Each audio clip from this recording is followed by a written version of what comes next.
It's often said that one man's trash is another man's treasure. But nobody, absolutely nobody, believed that until Logan Pierce paid $50 for 5 piles of scrap metal and sent the entire American automotive industry into a frenzy. An ordinary man, a young daughter, an old garage, and beneath decades of rust, a secret powerful enough to turn everything upside down. If you think money is everything, watch this story to the end. Hit like, leave the name of the city you're watching in the comments. I want to know how far this story has come. The morning started the way most bad mornings do in Harlan County, with fog. It rolled in off the river sometime before dawn and hadn't lifted by 8 o'clock when Logan Pierce pulled his truck into the gravel lot behind the county municipal building. The lot was already crowded, which surprised him. County auctions in Harlan weren't exactly spectator sport. Usually it was a handful of farmers, a couple of scrap metal guys, maybe a salvage dealer from Knoxville if the inventory was worth the drive. But today there were cars, not just any cars. Someone had hauled 5 of them out behind the municipal building and parked them in a row against the chain-link fence. And even from across the parking lot, Logan could see they were rough. Not rough like need some work rough. Rough like someone drove these into a swamp and walked away rough. The kind of rough that makes mechanics shake their heads and say, "Son, that's not a project, that's a liability." Logan sat in his truck for a moment with the engine running, studying them. He had Maya with him. 7 years old, still half asleep, her dark hair pulled into a lopsided ponytail that he'd attempted before sunrise with results that were, at best, functional. She was wearing the jacket with the broken zipper that he kept meaning to fix and hadn't gotten to yet. She had her head against the window, watching the fog with the particular 1,000-yard stare that small children get when they're not quite awake and the world hasn't fully loaded yet. "Those the cars?" she asked. "Those are the cars. They look bad, Daddy. They do look bad. Are we going to buy them anyway?" Logan turned off the engine. "Let's go look first." He walked the row twice before the auction started, taking his time, hands in his jacket pockets because the September air still had teeth to it in the mornings. The cars were in rough shape. That much was obvious from 20 feet away. But Logan had learned a long time ago that obvious wasn't the same as accurate. The first vehicle was a 1960s-era sedan, domestic. The chrome long since oxidized to a dull gray. All 4 tires flat and rotted. Glass intact on 3 of 4 windows. The driver's door had been forced open at some point and didn't close properly anymore, and the interior had gone the way of all interiors left out in humidity for too long. Cracked vinyl, springs pushing up through the seat cushions, a fine layer of something biological growing along the seams. Second car. A station wagon, same general era, maybe a year or 2 newer. Someone had taken a blowtorch to the rear quarter panel at some point, not to cut it, just seemingly to damage it. Logan stared at that for a while. Deliberate damage was interesting. Accidental damage was just decay. Deliberate damage meant someone, at some point, had a reason. Third, a 2-door coupe. This one was the worst cosmetically. The rust wasn't just surface rust, it was structural rust, the kind that made the car look like it was dissolving back into the earth. But Logan crouched down and looked at the frame rails, and they were actually cleaner than they should have been. The body was a disaster, but the bones were okay. Fourth, another sedan, lighter colored under the grime. This one he spent the most time with. There was something about the hood line that didn't sit right. Not damage, alignment, like the hood had been replaced at some point or modified.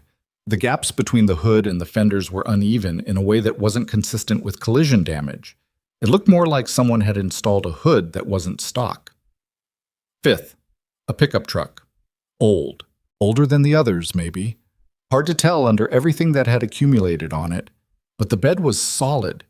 He knocked on it with his knuckles, and the frame was good. Logan stood at the end of the row and did the math in his head.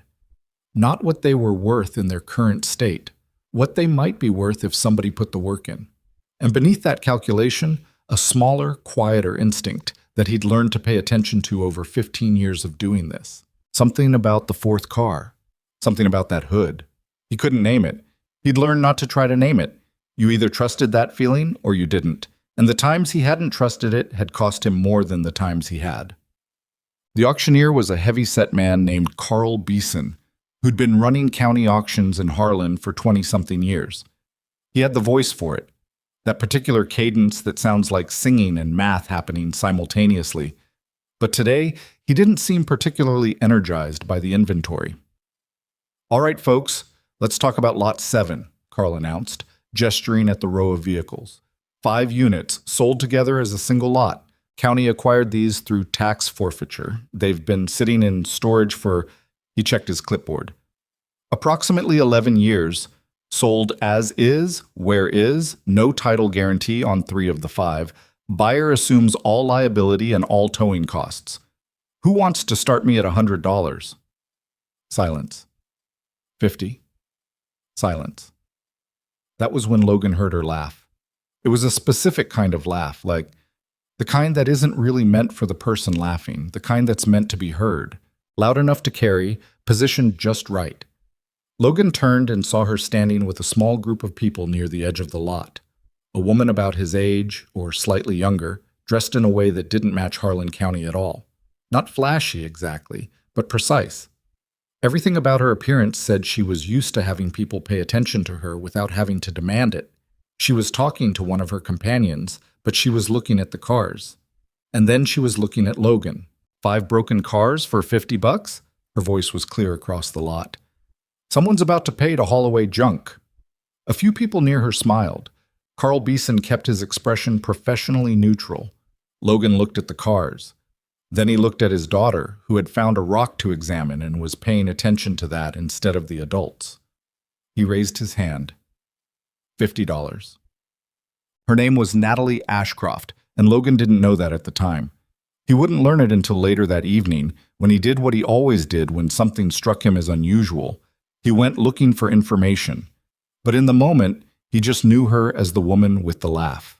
He'd loaded the cars onto his trailer by early afternoon, a process that took 3 hours and required borrowing a come-along winch from his neighbor, Dennis, and putting the come-along in a position that made Dennis visibly uncomfortable. "You sure that frame's gonna hold?" Dennis asked, watching the 3rd car being dragged up. Mostly sure, Logan, that's not..." "Dennis, just hold that end." Maya sat on the tailgate of his truck through most of it, eating a bag of crackers she'd produced from somewhere, and offering commentary that was neither solicited nor useful, but somehow made the whole process feel lighter. "That car sounds sad," she said, when the winch groaned, pulling up the coupe. "It's a car. Cars don't feel sad." "How do you know?" Logan paused, genuinely unsure how to answer that. "I don't," he admitted. "Hold these." He handed her his keys. He didn't have a reason to explain to himself, not one he could put into words anyway. The truth, if he was being honest with himself, and Logan Pierce was almost pathologically honest with himself, a trait that had cost him friendships and at least one relationship that might have gone somewhere different. The truth was complicated. He'd been restoring cars since he was 19. Started because his father had, stopped when his father got sick, started again because it was the only thing that turned his brain off when it needed to be off. There was something meditative about it, about taking something that everyone else had given up on and asking the question, what's actually here, underneath all this damage? He'd asked that question about a lot of things over the years, not just cars. His ex-wife had said once, before things went bad, that it was his best quality and his worst quality simultaneously, that he saw potential where other people saw problems. She'd meant it as a compliment the first time she said it. By the end, she hadn't. He wasn't going to think about that. He had cars to unload. His garage was attached to the back of the house, which was a small brick ranch in a neighborhood called Linden Hills that had been mid-range in 1978 and had declined steadily since. The garage was actually the best thing about the property. Double wide, high ceiling, good light from the east-facing windows in the morning. Logan had spent 3 years quietly improving it. Good floor drain, proper lighting. A lift he'd bought secondhand from a shop in Knoxville that was upgrading their equipment. He got the cars unloaded and arranged in order of what he planned to work on first. The 2 sedans up front, the station wagon and coupe behind them, the truck tucked against the far wall because it was the most intact and therefore the least urgent. Maya came in while he was sweeping the floor and sat on her usual stool, a tall wooden stool that he'd padded with an old sofa cushion and positioned with a direct sightline to wherever he was usually working, because he'd learned early on that she needed to be able to see him, not just hear him. Are you going to make them all shiny? She asked. Eventually, some of them. Which one first? Logan looked at the fourth sedan, the one with the hood that didn't sit right. That one, probably. It looks the worst. Sometimes the worst-looking ones have the most going on. Maya considered this with the seriousness that 7-year-olds apply to things that seem important. Like a book with a bad cover? Exactly like that. She seemed satisfied with the answer and went back to the book she'd brought with her, something about horses, which was her current fixation. Logan put on his work headphones and started the preliminary inspection on the first sedan. He worked for 3 evenings before he touched the fourth car. He'd learned patience the hard way. First impressions of a neglected vehicle were unreliable, and the urge to go straight to the interesting one was the urge of a hobbyist, not a craftsman. You worked in order, you built a methodology. You didn't let your instincts outrun your process. So he spent evening 1 on the first sedan. Good mechanicals, actually. The engine turned over when he cleaned up the electrical and charged the battery, which genuinely surprised him. Solid enough to make someone money if they knew what to do with it. Evening 2 on the station wagon, which was more complicated than it looked because of that blowtorch damage that someone had tried to cover up, badly, with body filler. He documented that carefully. Deliberate damage. Covered up. That meant something. Evening 3 he started on the coupe, which was as bad underneath as it looked from outside, and he made a note about the frame rails. Clean, good, suspiciously good, and moved on. Evening 4, he stood in front of the fourth car for a long time before he touched it. Maya was at her grandmother's that night.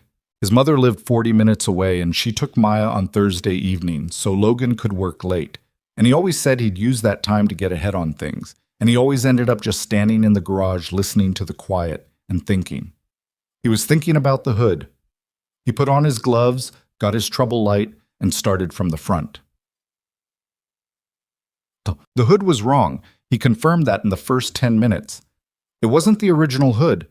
The mounting brackets were slightly different.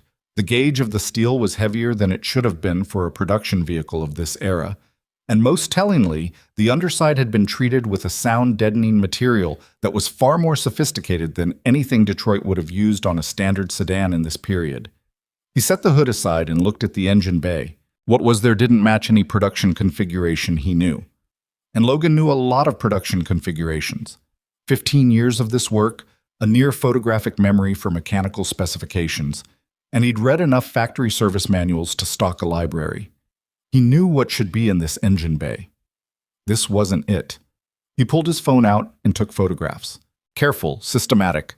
The whole bay first, then working sections, then close-ups of anything that seemed unusual, which was most of it.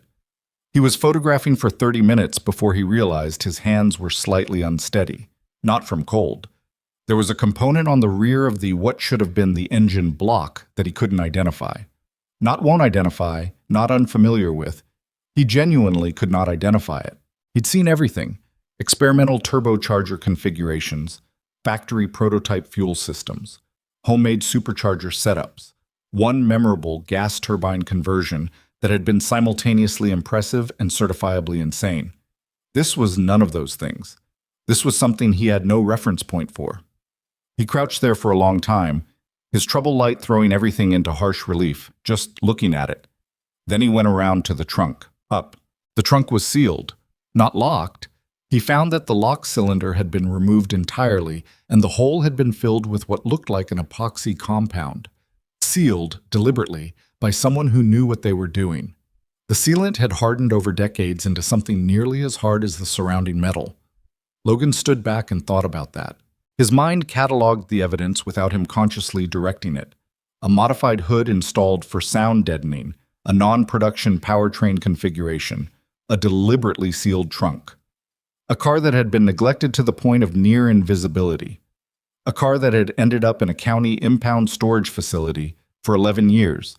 Unclaimed and unremarkable. Someone had hidden this car. The thought landed with the particular weight of something that was simultaneously obvious and enormous. He went to his workbench, found his pry tools, took them back to the trunk, and spent 20 minutes carefully, methodically working through the sealant compound around the trunk seal. He didn't force it.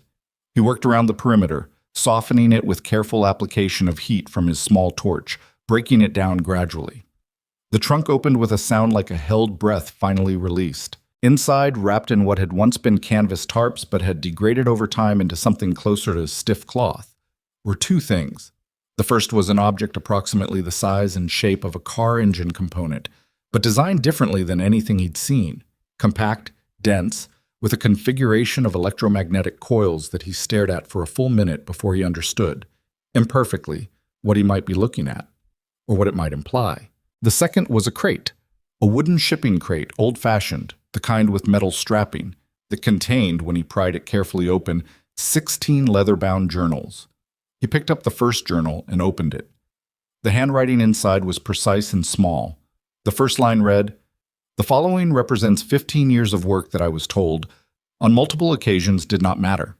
I have decided to let the work speak for itself."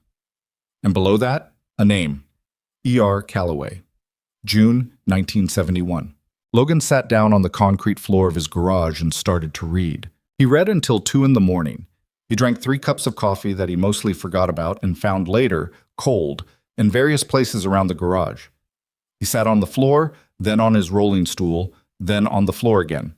He turned pages carefully, aware that the paper was 50 years old and brittler than it looked. He used his phone to photograph pages when something struck him as particularly significant, which turned out to be most of them. Edmund Roland Calloway. Logan found that name on the 3rd journal and then went back to find it again on the others, some of which were signed and some of which weren't. The name wasn't one he immediately recognized, but the work, even his imperfect layman's reading of it, because some of what Calloway had written was deeply technical in ways that outpaced Logan's training, the work was extraordinary. Calloway had been working, as far as Logan could piece together from the journals, on a clean energy powertrain concept, a propulsion system that operated on principles that were either far ahead of their time in 1971, or this was where Logan's ability to evaluate started to reach its limits, not quite physically possible. Except the component in the trunk said otherwise. The component existed. Someone had built it. The journals traced the arc of a man who had started out employed, had lost that employment under circumstances that the early journals described with careful, angry precision, had spent years working in isolation, had refined and rebuilt and tested and rebuilt again, and had finally, in the last journal, dated 1978, written with the flat tone of someone who had stopped expecting to be heard. The prototype performs within 4% of projected specifications. I have verified this independently on 3 separate occasions. There is no longer any question in my own mind about whether the work is real. The question now is whether there is anyone left who is willing to see it. That was the last entry. Logan closed the 16th journal and sat in the silence of his garage and thought about Edmund Calloway, a man he'd never heard of, who had built something extraordinary and then disappeared, whose work had ended up in a trunk in a sealed car that had ended up in a county impound lot for 11 years, that had ended up at a county auction where the opening bid was $50. He thought about the woman with the laugh. He thought about what $50 had bought him. He didn't sleep much. When he did sleep, it was on the couch with his jacket still on, and he woke up at 5:30 when the neighbor's dog started up, and he lay there for a while looking at the ceiling and doing the thing he did when something was too big, breaking it into smaller questions. Question 1. Was the discovery real? He wasn't qualified to say definitively. He'd need people who knew more than he did. Question 2. Was it authentic? Same answer. He'd need an authentication process, documentation, expert evaluation. Question 3.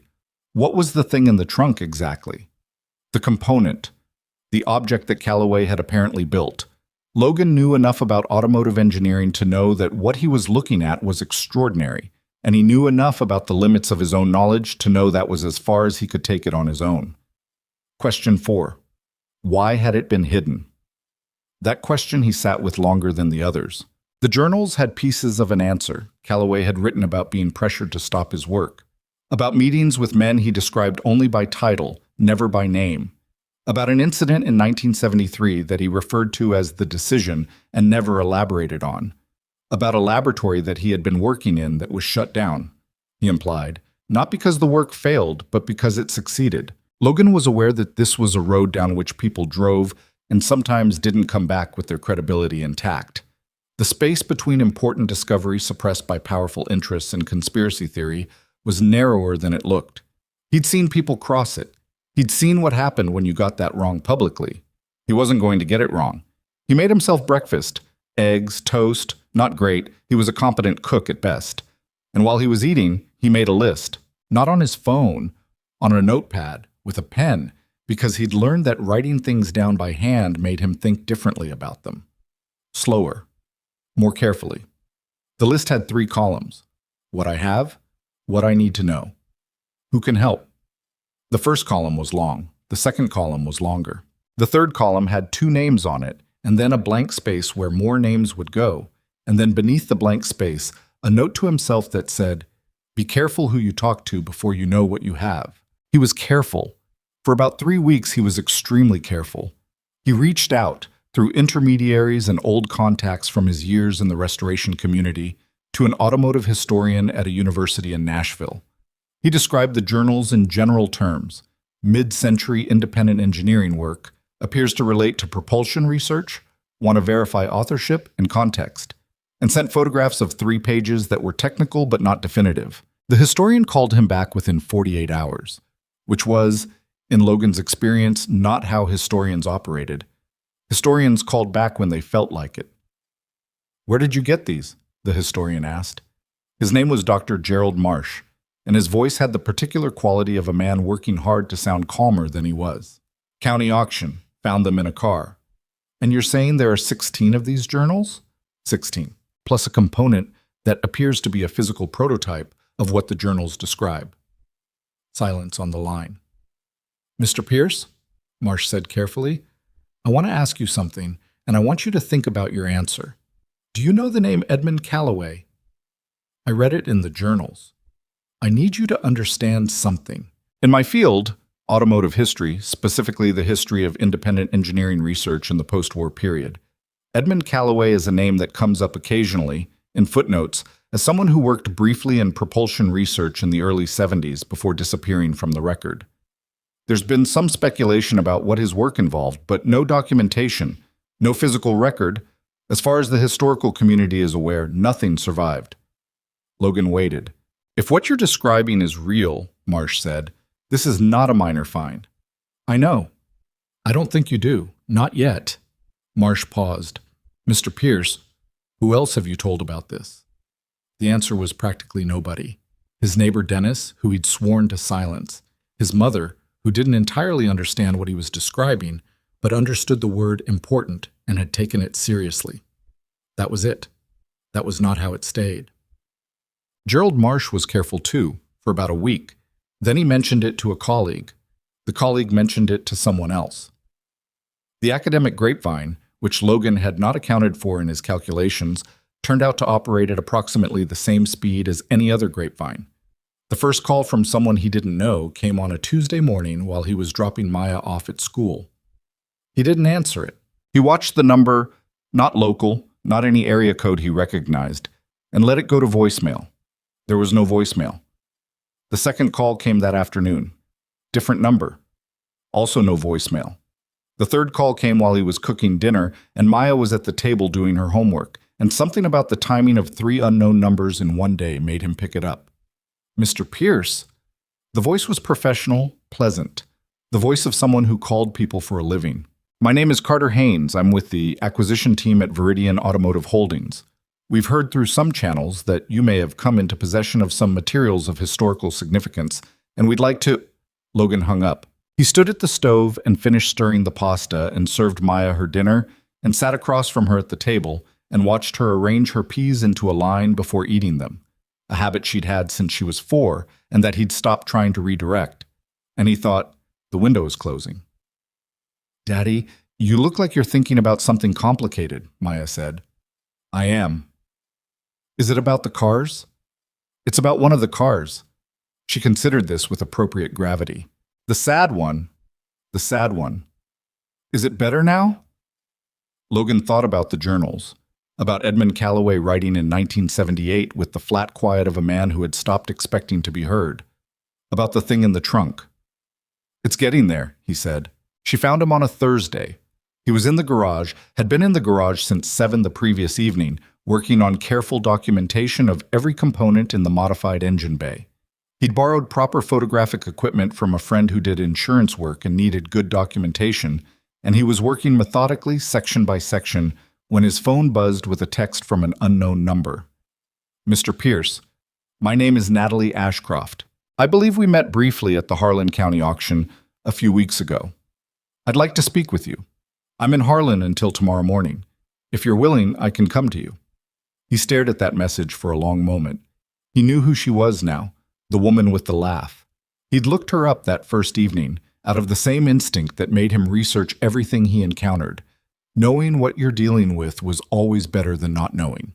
He'd found plenty. Natalie Ashcroft, 30 years old, founder and CEO of Ashcroft Dynamics, which was a technology company that had started in automotive electronics and expanded aggressively into clean energy vehicle systems over the past 4 years. Worth, by the most recent estimates, somewhere between $800 million and $1 billion too, depending on whose numbers you believed and what day it was. She'd started the company with her own engineering background. She had 2 degrees, undergraduate in mechanical engineering, master's in applied physics, and had built it with what people who wrote about her described as an unusual combination of technical precision and commercial instincts. She was also the woman who had laughed at him in a county auction parking lot for buying 5 broken cars. He thought about not answering. He thought about it seriously for several minutes. Then he typed back, I know who you are. You can come. But you should know I'm not selling anything. Her response came in under a minute. I'm not here to buy. I'm here because I think I owe you an apology. She arrived at 8:15, which meant she'd driven from wherever she was staying immediately after receiving his address. She was wearing different clothes than the auction, jeans, a plain jacket, boots that were practical rather than decorative. She came alone, which surprised him. He'd half expected a team. He met her at the garage door and they stood there for a moment in the awkward geography of 2 people who have a context and no established relationship. You laughed at me, Logan said. Not accusatory, just factual. I did. She looked at him steadily. That was a mistake. I thought I was being funny, and I was actually being an ass. I'm sorry. He studied her face for the easy sincerity that people use when they want something. He didn't find it. What he found instead was something more uncomfortable. Genuine embarrassment, the kind that has a cost. Come in, he said. She walked through the garage the way someone walks through a space when they're trying to understand it, not just seeing what's there, but reading the logic of it. The organization, the equipment, the way the 5 cars were arranged, the documentation he had spread on his work table. You've been in there, she said, stopping in front of the 4th sedan. Yes. What did you find? Logan leaned against the workbench and crossed his arms. Why are you here, Ms. Ashcroft? Specifically. You didn't drive to Harlan County to apologize for a joke. She turned from the car to look at him. Something shifted in her expression, the careful professionalism making room for something more direct. No, she said. I'm here because 3 different people in 3 different networks have, in the past week, mentioned your name in connection with a discovery that I would describe as significant. And because I work in clean energy automotive technology, and because I know what Edmund Calloway's name means if this is what people think it might be. She paused. And because I came to that auction for a reason, and that reason is sitting in your garage, and I'd like to understand what I almost dismissed as junk. Logan was quiet for a moment. What reason? There were rumors, vague, old, almost nothing, about experimental materials that had passed through a county storage facility in this part of Kentucky. I was following a thread. A very thin thread. Her voice was even. You followed the same thread faster and paid $50 and got here first. You had a team. I had consultants. They told me the lot wasn't worth pursuing. She glanced back at the car. They were wrong. Logan looked at the car too. Then he looked at her. I'm not interested in selling, he said. Whatever this is, whatever it turns out to be, I need to understand it first. And I need the right people to evaluate it properly. And that process doesn't end with selling it to someone who's going to, he searched for the right word, contain it. Natalie was quiet for a beat. You've read the journals. All 16. Something moved across her face that he couldn't quite read. Then you know that containment is exactly what happened to it the first time. Yes. And you're worried about it happening again? Yes. She nodded slowly. She turned back to the fourth car and stood there, her hands in her jacket pockets, looking at the modified hood that Logan had documented so carefully. When she spoke again, her voice had shifted slightly. The business cadence gone, replaced by something more direct and quieter. I built my company on clean energy vehicle technology, she said, not because it was profitable, which it wasn't for the first 4 years. Because I believe that what the automotive industry becomes in the next 20 years matters more than most people understand. And if Edmund Callaway built what I think he built, and if it works the way those journals apparently suggest it might work, she turned to look at Logan. That's not just a historical artifact. That's a proof of concept that changes the conversation. Logan held her gaze. So you want it? I want it to matter, she said. That's a different thing. Logan said nothing for a long moment. Outside the garage, a car passed on the street, its headlights sweeping briefly through the high window. The night was quiet in the particular way that nights in neighborhoods like his were quiet. Not silent, but composed of sounds that belonged there. A dog somewhere. Someone's television. The distant sound of the highway. The trunk component, he said finally. I can't evaluate it myself. I don't have the background. I need a physicist, possibly a materials engineer. And before any of that, I need the journals authenticated. The physical journals and the authorship documentation. I know people, Natalie said. Good people. People who would do this right. People who'd be quiet about it until we know what we're dealing with. She met his eyes. Yes. People who understand the difference between due diligence and a press release. Logan looked at her for a long time. He was trying to read her the way he read everything.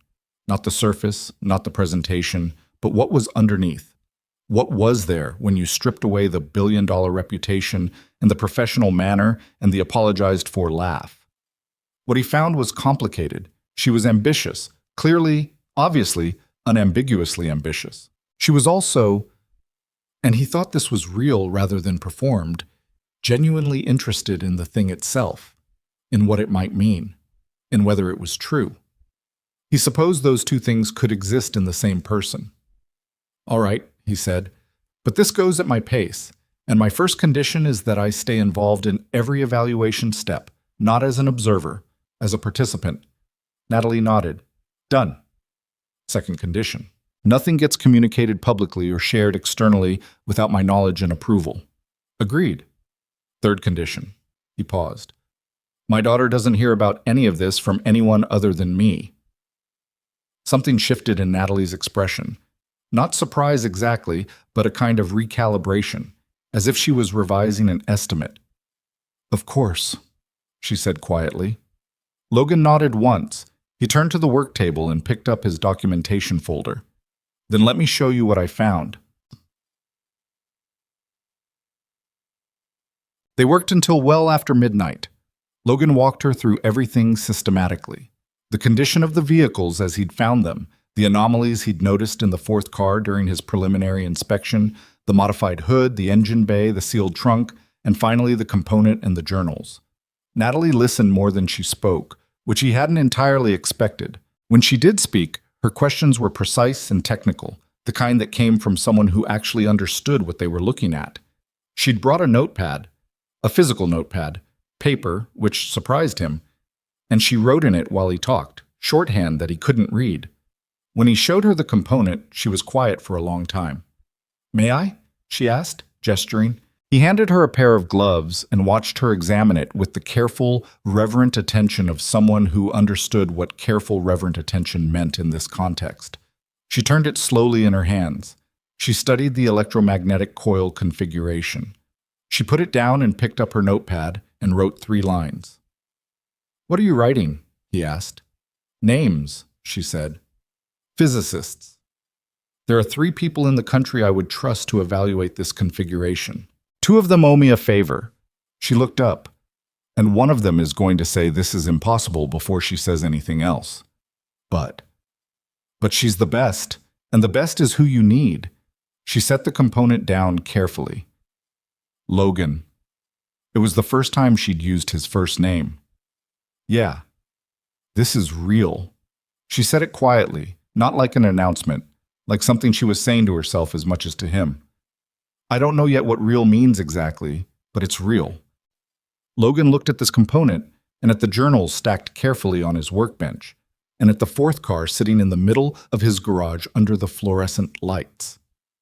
Edmund Calloway wrote in the last journal, he said, that the only question was whether there was anyone left willing to see it. Natalie was quiet for a moment. He wrote that in 1978, Logan said, and then it went into a trunk and sat there for 46 years. He picked up his coffee cup, found it cold, set it down. I want to make sure we're actually seeing it, not what we want it to be, what it actually is. Agreed, Natalie said. Outside, the Harlan County night was cool and still and completely unaware of what was sitting in a converted two-car garage on a mid-range street in a neighborhood that had been mid-range since 1978. Logan Pierce stood in his garage next to a woman he'd met at a county auction, looking at a trunk component built by a dead man who'd stopped expecting anyone to find it, and felt for the first time in a long time that the question wasn't, what is this? The question was, what happens now? And that question, he understood, was only just beginning. The physicists arrived on a Wednesday, which felt wrong somehow. Discoveries of this magnitude, Logan thought, should happen on more dramatic days. Not a gray Wednesday morning in October with a light drizzle coming down and the smell of somebody's wood smoke drifting through the neighborhood.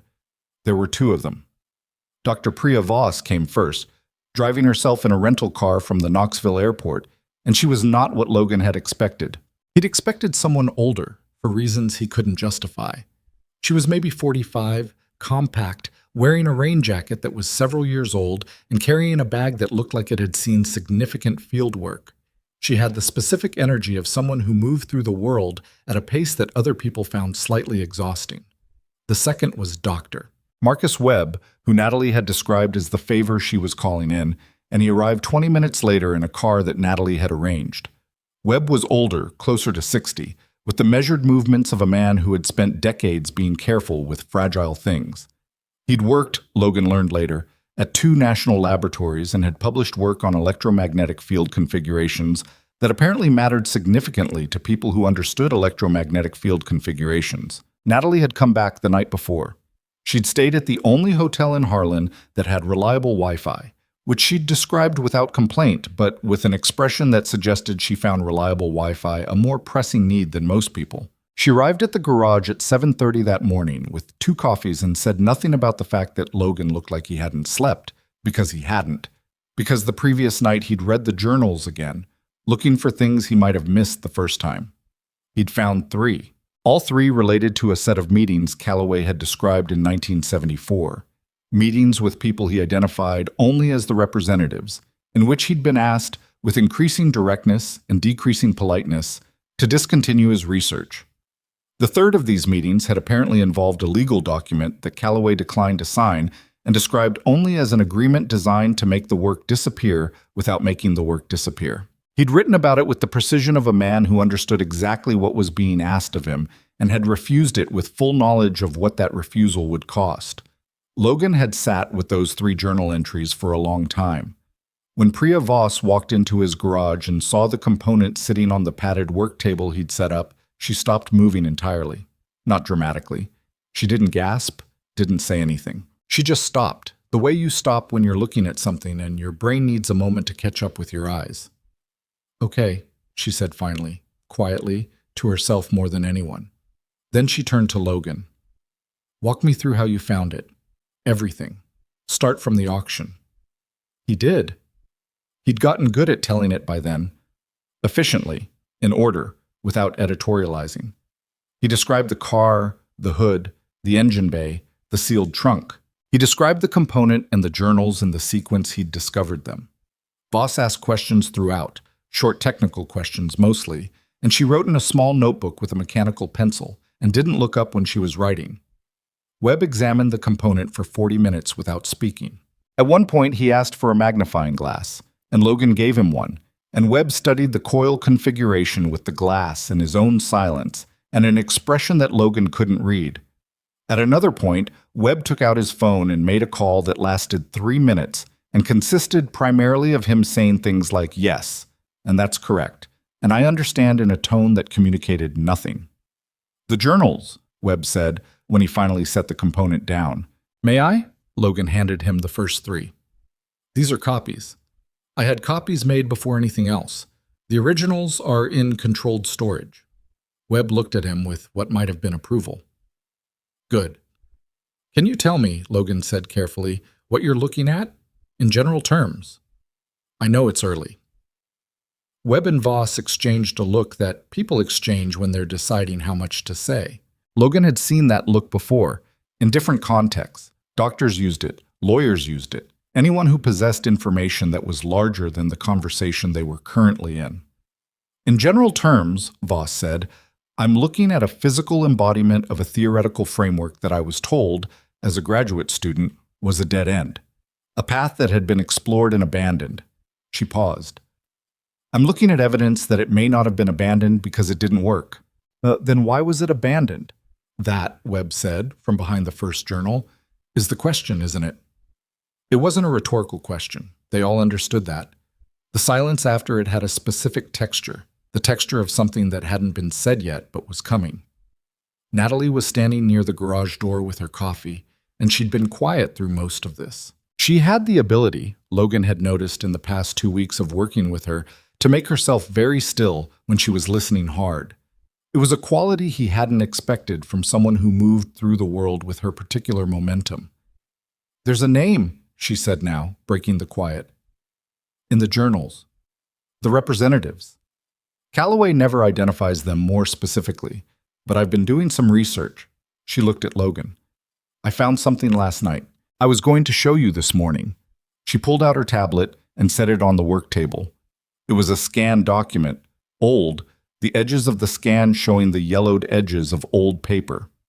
A letter, official letterhead, the logo at the top belonging to a company that no longer existed under that name.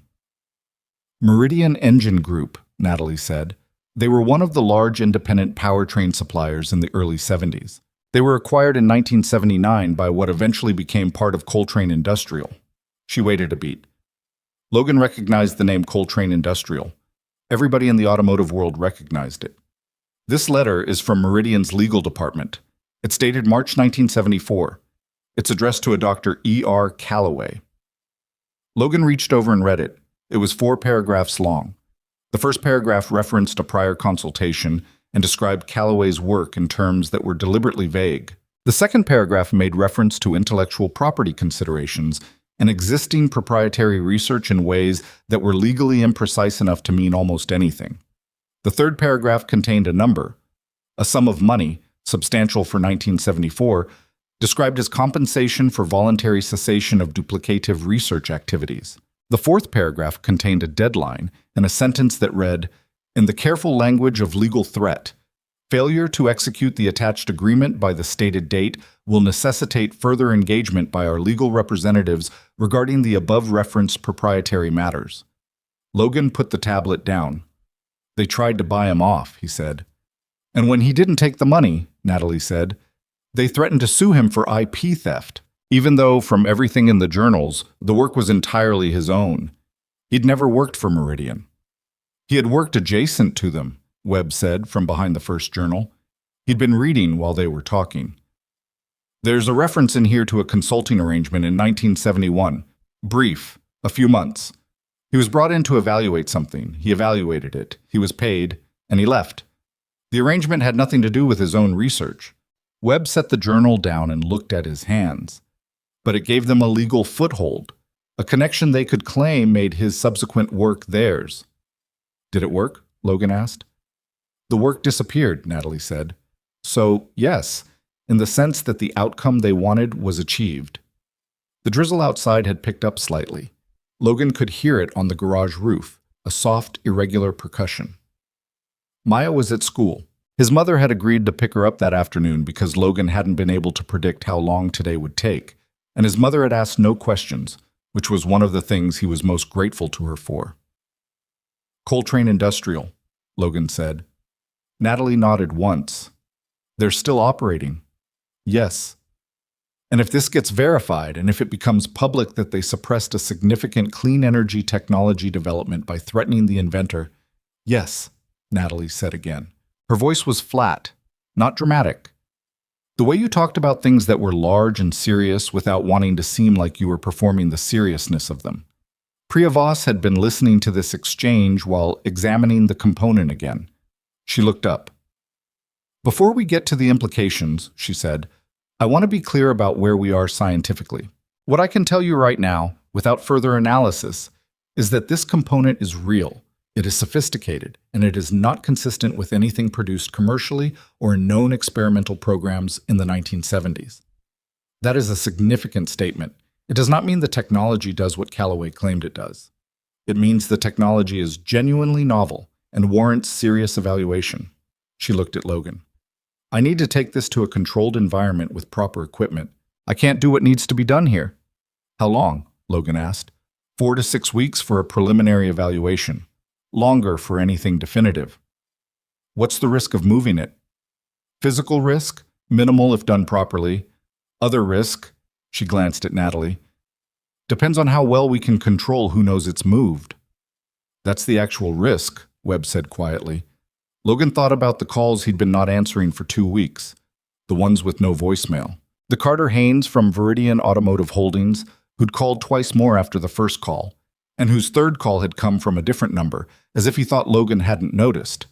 He thought about the email from someone at a legal firm in Atlanta that had arrived 3 days ago, framed as a friendly inquiry, asking whether Logan had found anything interesting in the vehicles purchased at the Harlan County auction.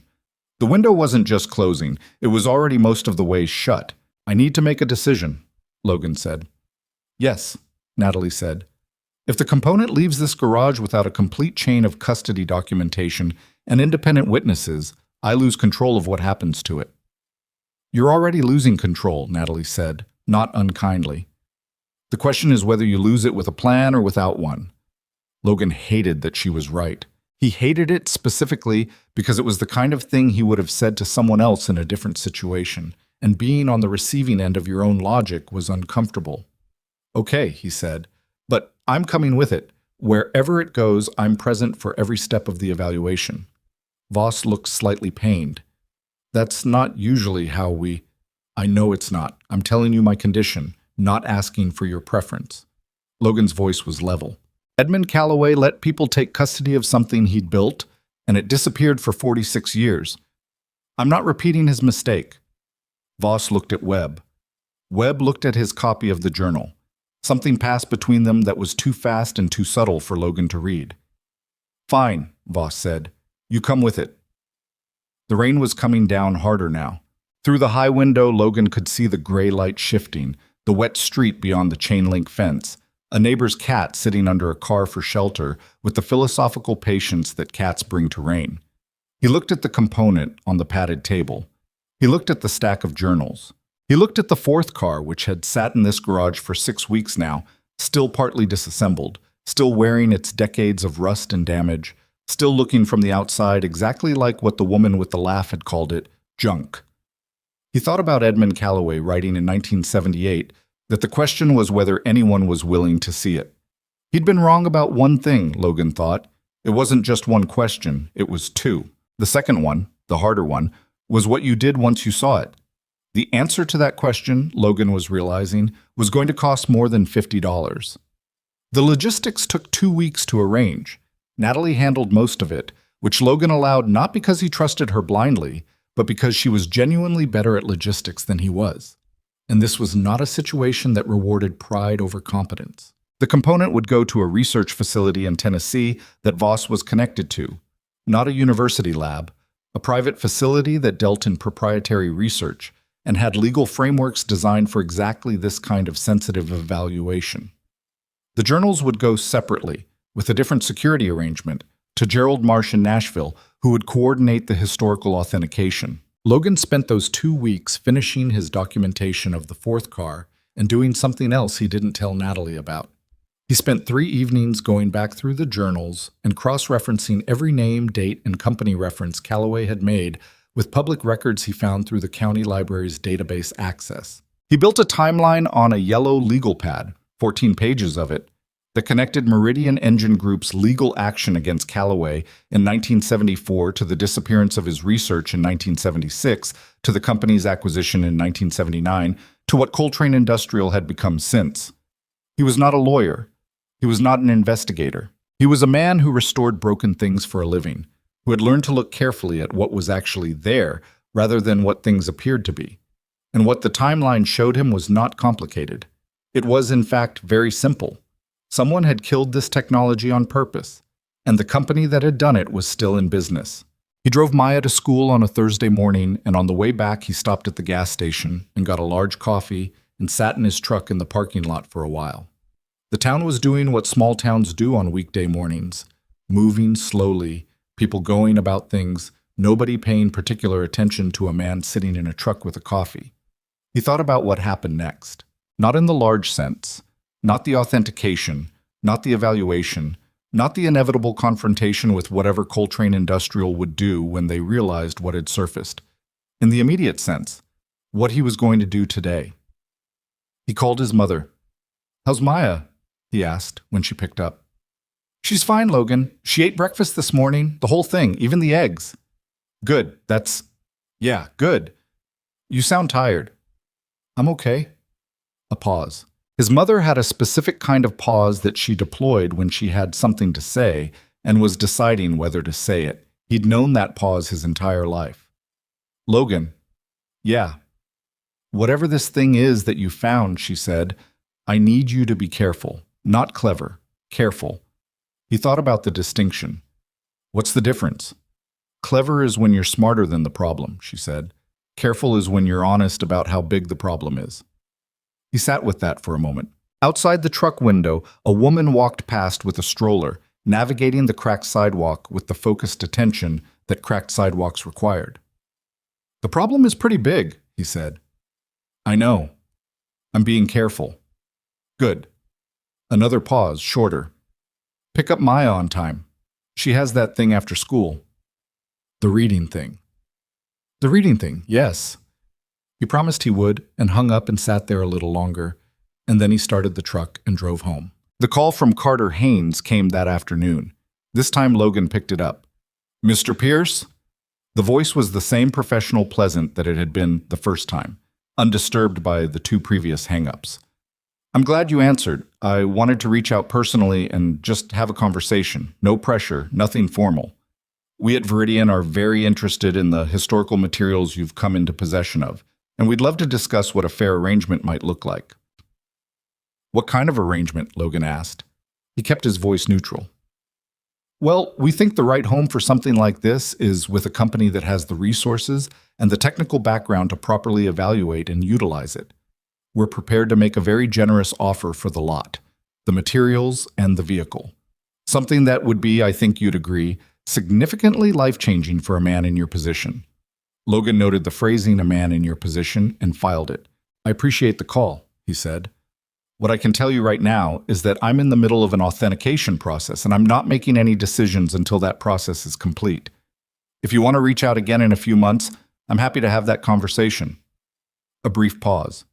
The first crack in the professional pleasant. "Mr. Pierce, I want to make sure you understand that interest in this discovery is significant and growing.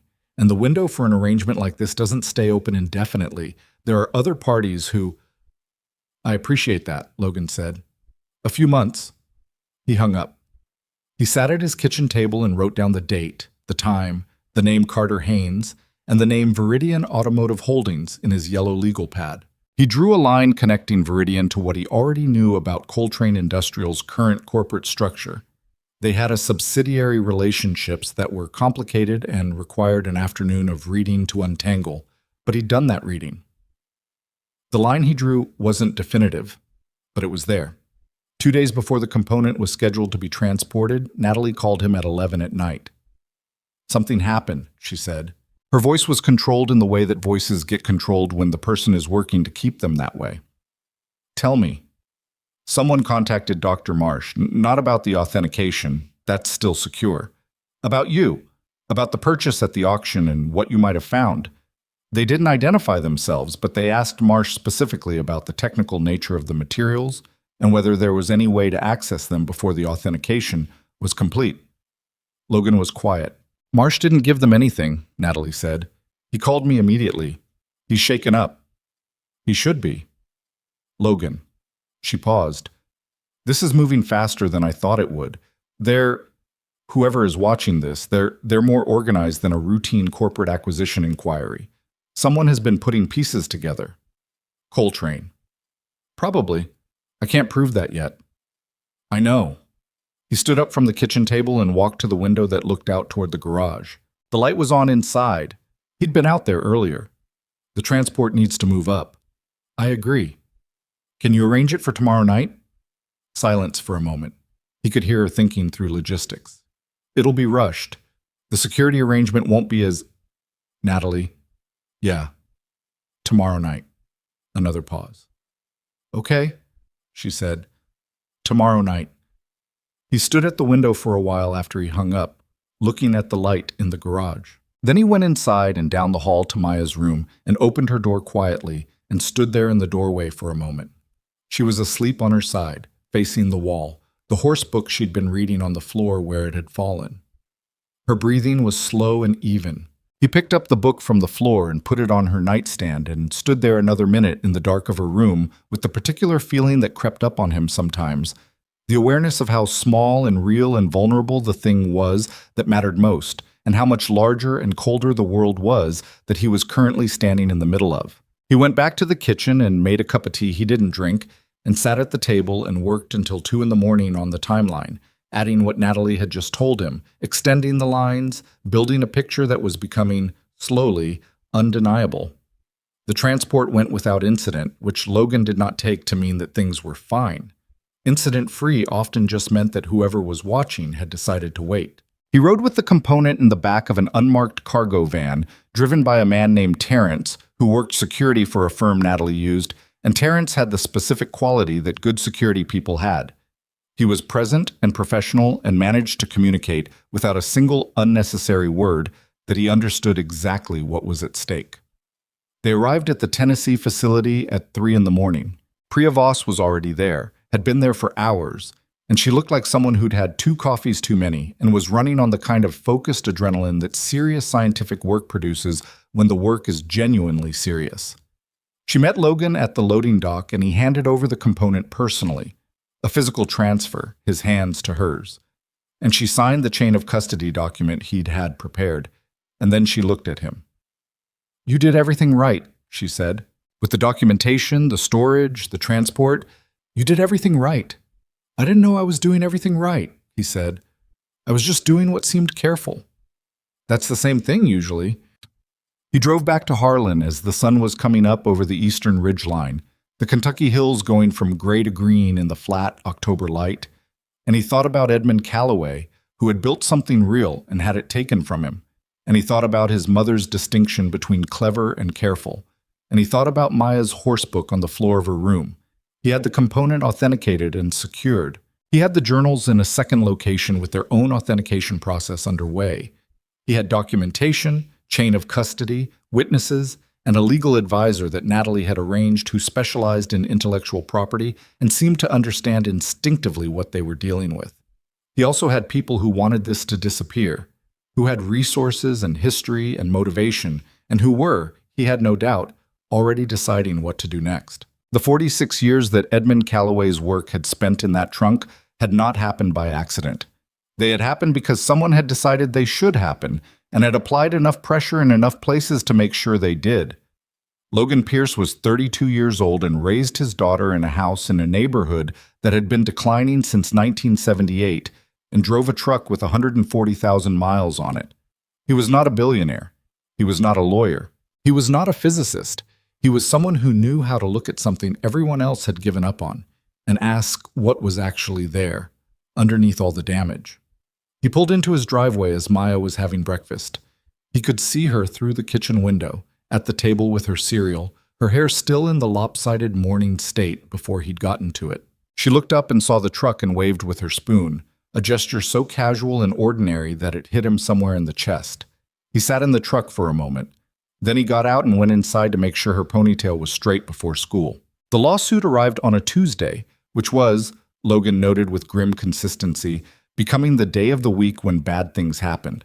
It came via certified mail, which required a signature, which meant the postal carrier had to knock twice and wait while Logan came in from the garage with grease on his hands and a look on his face that the carrier, a woman named Dolores, who'd delivered to his street for 9 years, described later to her husband as like someone who already knew. The envelope was from a law firm in Louisville, Hanfield, Pratt and Associates. Logan had looked them up before he even opened it, standing at the kitchen counter with the envelope in one hand and his phone in the other, because knowing what you were dealing with before you started dealing with it was a habit he couldn't turn off. Hanfield Pratt had 47 lawyers. They specialized in commercial litigation and intellectual property disputes. Their client roster, to the extent it was publicly visible, included 3 Fortune 500 companies. One of those companies had a subsidiary relationship with Coltrane Industrial that took 11 minutes to trace but was there. He opened the envelope. The suit alleged that the materials Logan had purchased at the Harlan County auction, described in careful legal language as certain engineering documents and proprietary mechanical components, constituted trade secrets that had been misappropriated from a predecessor company to the plaintiff, Meridian Engine Group, and that Logan Pierce had come into possession of said materials through a chain of custody that the plaintiff claimed was legally compromised. The suit sought an immediate injunction preventing Logan from conducting any further analysis, authentication, or dissemination of the materials, a court order requiring the return of all physical items and damages in an amount to be determined at trial that the complaint described, in the vague language of legal threat, as substantial. Logan read it twice. Then he put it on the kitchen table and made coffee and read it a third time. There was a particular quality to reading a legal document that was designed to frighten you. Something about the language, the formality of it, the way it dressed up pressure in the clothes of procedure. Logan had received one legal letter before in his life, a dispute over a vehicle he'd purchased that had a title problem, and that had resolved without drama. This was different. This was architecture. Someone had spent real money building this, not to win in court necessarily, but to create weight, to make the problem feel too big and too expensive to keep fighting. He called Natalie. "I know," she said before he'd finished describing it. "My attorney got a copy filed in court this morning. They moved fast." "How fast can we respond?" "Patricia is already on it. That's my attorney, Patricia Suarez. She filed for an emergency hearing to contest the injunction. If we can get in front of a judge before the injunction is granted, can we? Maybe, probably. The injunction is procedurally weak because the authentication is already underway, and any pause in the process at this stage would itself damage the integrity of the materials. Patricia thinks that argument has legs." A pause. "Logan, there's something else." He waited. "Viridian Automotive made a public statement this morning. They didn't mention you by name, but they referenced the discovery of historically significant automotive materials in Kentucky and announced that they have a substantive interest in preserving and evaluating these materials for the benefit of the industry. They want to appear to be on your side. Publicly." Logan thought about Carter Haynes and the professional, pleasant voice and a man in your position.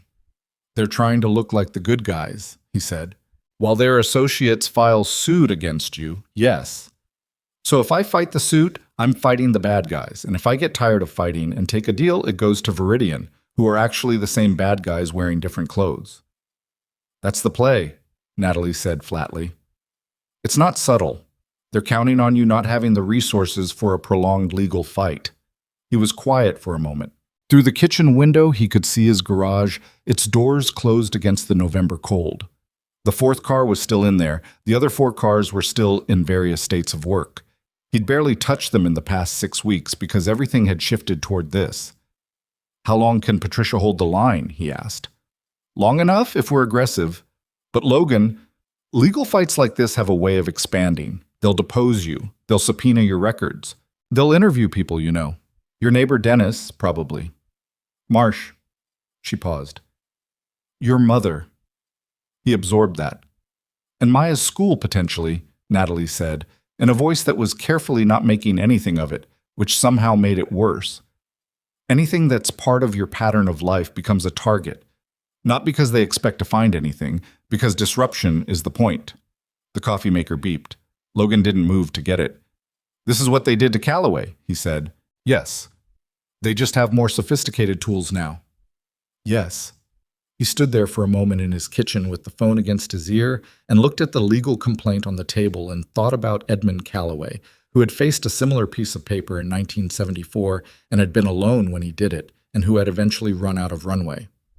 I'm not selling, Logan said, to Viridian or anyone else. I know, Natalie said. Neither am I. The emergency hearing was scheduled for 10 days out, which was 10 days of the lawsuit sitting like a stone in Logan's chest, weighty and angular, not quite going away even when he wasn't actively thinking about it. He went through those days with the functional discipline of someone who had learned that you couldn't carry the whole problem all the time. You picked up what you could handle in a given hour, you put down what you couldn't, and you kept moving. He took Maya to her school reading event, which he'd promised, and he kept. He sat in a small plastic chair designed for a child's body and watched her read 3 pages from her horse book to a group that included her teacher and 4 other parents, and he clapped when she finished, and she gave him the look that 7-year-olds give their parents when they're trying to appear unaffected by being proud. He drove Dennis to an appointment because Dennis's car was in the shop, and Dennis asked him questions about the lawsuit that Logan answered partially and carefully, and Dennis was quiet for a while and then said, "You know what you remind me of? You remind me of a dog that found a thing in the yard and won't put it down." Logan took that as a compliment because he thought Dennis meant it as one. He had 2 more calls from Carter Haynes, which he let go to voicemail. Haynes left messages this time, pleasant, reasonable, phrased as expressions of concern about the legal situation and offers of support. Logan transcribed them word for word into his yellow legal pad and gave the transcriptions to Patricia Suarez, who added them to what she was building.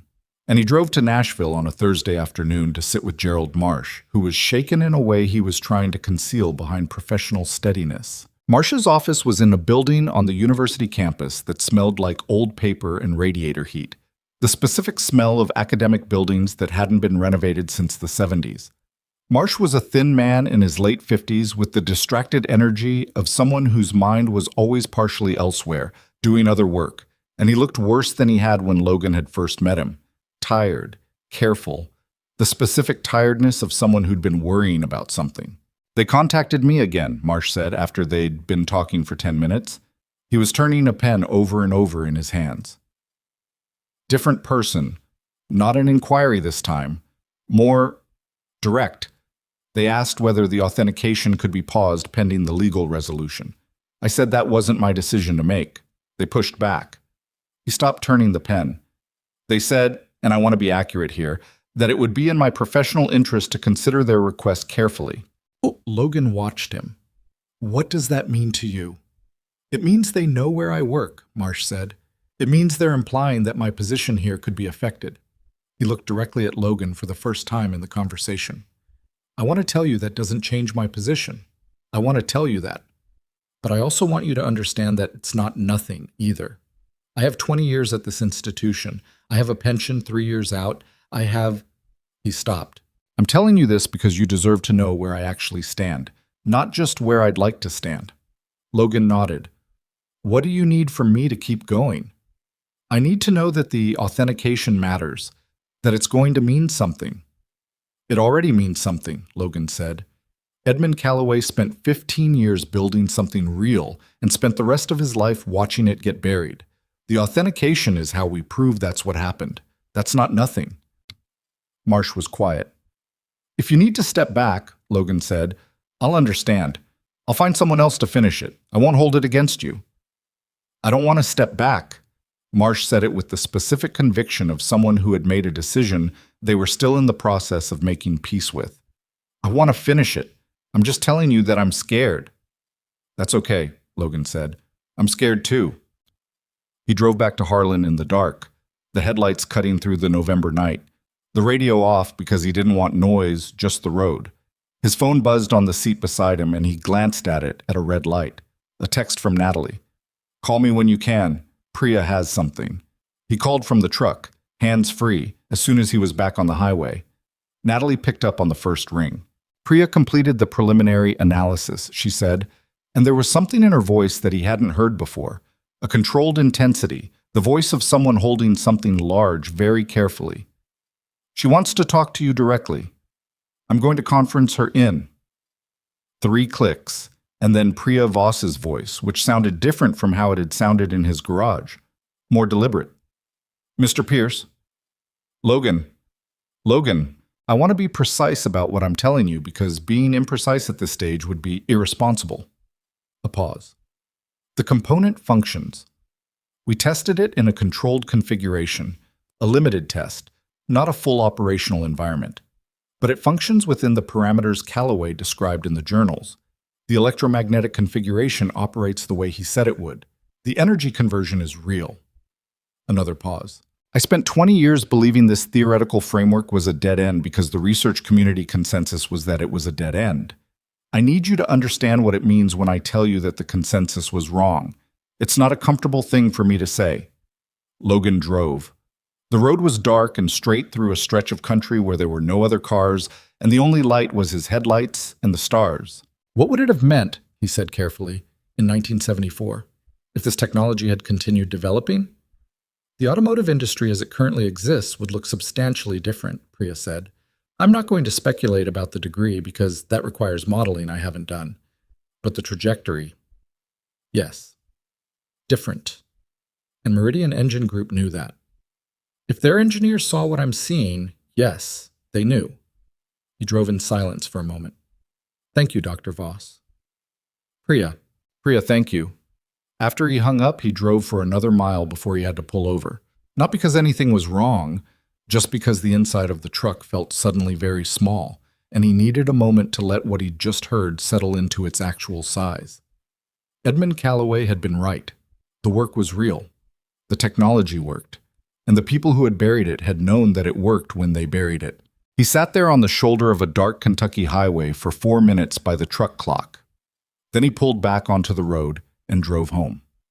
The hearing on the injunction was in a federal courthouse in Lexington, a 2-hour drive from Harlan that Logan made with Patricia Suarez, who was a compact woman in her early 50s who radiated the particular calm of someone who had been in difficult rooms for a long time and knew that calm was a professional asset. She'd reviewed everything Logan had given her, the timeline, the journal evidence, the letter from Meridian's legal department in 1974, the phone transcripts of Haynes's calls, and she'd built a response out of it that she described as aggressive but defensible, which was, Logan gathered, how she described most things she felt good about.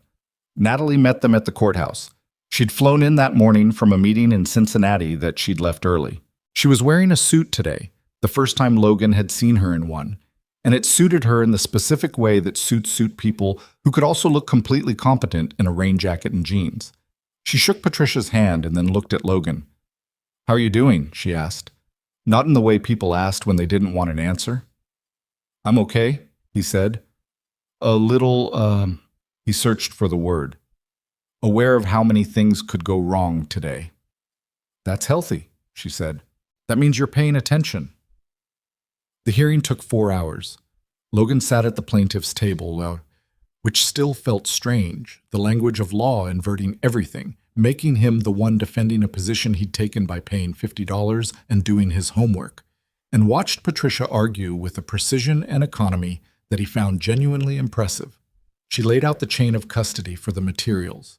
She presented the 1974 letter. She submitted Priya Voss's preliminary scientific findings, sealed from public view at this stage, but part of the court record, establishing that the materials constituted a genuine independent invention with documented origins predating any legitimate claim by the plaintiff. The opposing counsel, a man named Garrett, who had the practiced smoothness of someone who'd done this in expensive rooms for a long time, argued that the provenance was unclear and the authentication incomplete, and that the injunction was simply a reasonable precaution pending full legal resolution. The judge, a woman named the Honorable Clara Whitfield, who had the compact efficiency of someone with a busy docket and no patience for arguments she'd heard before, asked 6 questions. All 6 were sharp. 3 of them landed on Garrett in ways that made him pause before answering. She recessed to consider. They sat in a hallway outside the courtroom on wooden benches, Logan and Natalie and Patricia, and a court aide brought them water that nobody drank. And they sat in the specific waiting silence of people who had done everything they could and were now at the mercy of something outside their control. "She's sharp," Patricia said quietly, meaning Whitfield. "She's not going to be impressed by the suit if she thinks it's pretextual." "Is it pretextual?" Logan asked. "It's the most pretextual suit I've seen in 8 years," Patricia said, with the satisfaction of someone who had rarely been this sure of anything. "The question is whether she sees it." Natalie was looking at the floor. She'd been quieter than usual today, Logan noticed. Not withdrawn. She'd been engaged, attentive, present, but quieter in a specific way. He'd come to recognize over the past 6 weeks the difference between Natalie being quiet because she was calculating and Natalie being quiet because she was feeling something she wasn't sure what to do with. "You okay?" he asked. She looked up. "I keep thinking about 1974, she said. About what Calloway must have felt sitting somewhere like this, waiting for something outside his control to go one way or the other." She paused. He was alone. Logan looked at the wooden bench and the institutional corridor and the water nobody was drinking. "He was," he said. "That was the part they counted on," she said. "That's always the part they count on, that you'll be alone and it'll get too heavy and you'll put it down." She said it without drama, just as a fact she was naming. "They miscalculated this time." "They did," Logan agreed. Judge Whitfield denied the injunction. She issued her ruling from the bench, 45 minutes after recessing, and she was crisp and economical about it, the language of the ruling reflecting none of the weight that Logan felt in the moment of hearing it, just clear, precise legal reasoning that said, essentially, that the plaintiff's claim was insufficiently established to justify interrupting an authentication process that was already underway, and that the public interest in the accurate historical record weighed against delay. Garrett stood and said they would appeal. Whitfield said she had no doubt and moved to the next case. In the hallway after, Patricia allowed herself one small smile. Natalie exhaled in a way that suggested she'd been holding that breath since the hearing started. Logan leaned against the wall and felt the tension leave his shoulders in a wave that he hadn't fully acknowledged was there. "That's round 1, Patricia said. "They'll file an appeal, and it'll take 4 to 6 weeks. If we can complete the authentication in that window." "Priya says 6 more weeks for a full evaluation," Natalie said. "Then it'll be close," Patricia said. "We need to be ready for the appeal and for whatever else they throw in the meantime." She looked at Logan. "This is going to keep being expensive, not just financially. Do you understand that?" "Yes," he said. "And you're staying in it?" "Yes." She nodded once, with the specific nod of someone who had expected that answer and had been confirming it rather than asking. "Then let's stay ahead of them." They drove back to Harlan separately, and Logan stopped for gas in a small town 40 minutes outside of Lexington and stood at the pump in the cold November air and called his mother. "We won today," he said. "Today," she repeated, a pointed emphasis. "Today," he agreed. "How many more days?" "A lot, probably." A pause. "Is it worth it?" He thought about Priya Voss saying the component functions. He thought about Edmund Calloway in 1978, with the quiet voice of a man who'd stopped expecting to be heard. He thought about what 46 years in a trunk meant for something that was real and worked and could have mattered. "Yes," he said. His mother was quiet for a moment. "Then go win tomorrow, too." The next 3 weeks had a quality that Logan would have had trouble describing to someone who hadn't lived through something similar. A grinding, relentless pressure that was never quite an emergency, but never quite not one either. Coltrane's legal team, working through Hanfield Pratt and 2 additional firms they brought in, filed the appeal they'd promised and added 2 supplementary motions that were, in Patricia's assessment, designed more to generate paperwork than to prevail. They served discovery requests on Logan that required him to produce documentation of every communication related to the discovery, which he did, meticulously, because everything he'd done had been documented, and he had nothing to hide, which he suspected was not the outcome they'd hoped for. The deposition was on a Thursday. Logan sat across a conference table from a lawyer named Reeve, who was younger than he'd expected and had the aggressive pleasantness of someone who'd been trained to get people talking past their intentions. Reeve asked Logan questions for 3 hours and 40 minutes. About the auction. About his decision to bid on the vehicles. About his background, his finances, his professional history. About Natalie, when he'd first met her, what the nature of their arrangement was. Whether they had a financial agreement. Logan answered every question with the same measured specificity. He didn't volunteer, he didn't expand. He told the truth in the exact shape of what was asked. At one point, Reeves said, not as a question but as a statement, "Mr. Pierce, you have to understand that this situation is only going to get more complicated and more expensive." "I understand that," Logan said. "And you're a single father, with a child to consider." Patricia put her hand on the table, a small motion, a signal. Logan ignored it. "I have a child," he said. "Yes." "This kind of prolonged dispute, is that a question?" Logan asked. Reeve looked at him. "I'm expressing a concern." "I appreciate the concern," Logan said. "What's your next question?" Reeve moved on. Afterward, in the elevator down from the law firm's offices, Patricia said, "You did well." "He mentioned Maya." "I know." That was deliberate. "Yes," Patricia said. "It was also, legally, nothing." He made a statement. You didn't respond to it. There's nothing on the record. He was trying to see if you'd break form. She looked at him. "You didn't." "I know why I didn't," Logan said. "Because it made me angry, and angry and careful are the same thing for me, mostly." Patricia considered that. "That's an unusual quality. My mother says it skipped a generation." The appeal hearing was set for a date that fell, by the particular indifference of court scheduling, 2 days before Priya Voss was scheduled to deliver her final evaluation report. 2 days. Logan looked at that calendar gap and felt it with a specific physical sensation in his chest, the narrowness of it, the way things were compressing toward a point. It was Natalie who found the evidence. She'd been doing what she did when she wasn't managing the logistics of authentication and legal response, digging. She had researchers, she had resources, and she had, Logan had come to understand, the particular intellectual stubbornness of someone who did not accept the limits of what was publicly available when she believed more existed somewhere. She'd been tracing the corporate history of Meridian Engine Group, the acquisition trail, the paper path from 1974 to Coltrane Industrial's current structure. She called him on a Sunday evening. Maya was in the bath.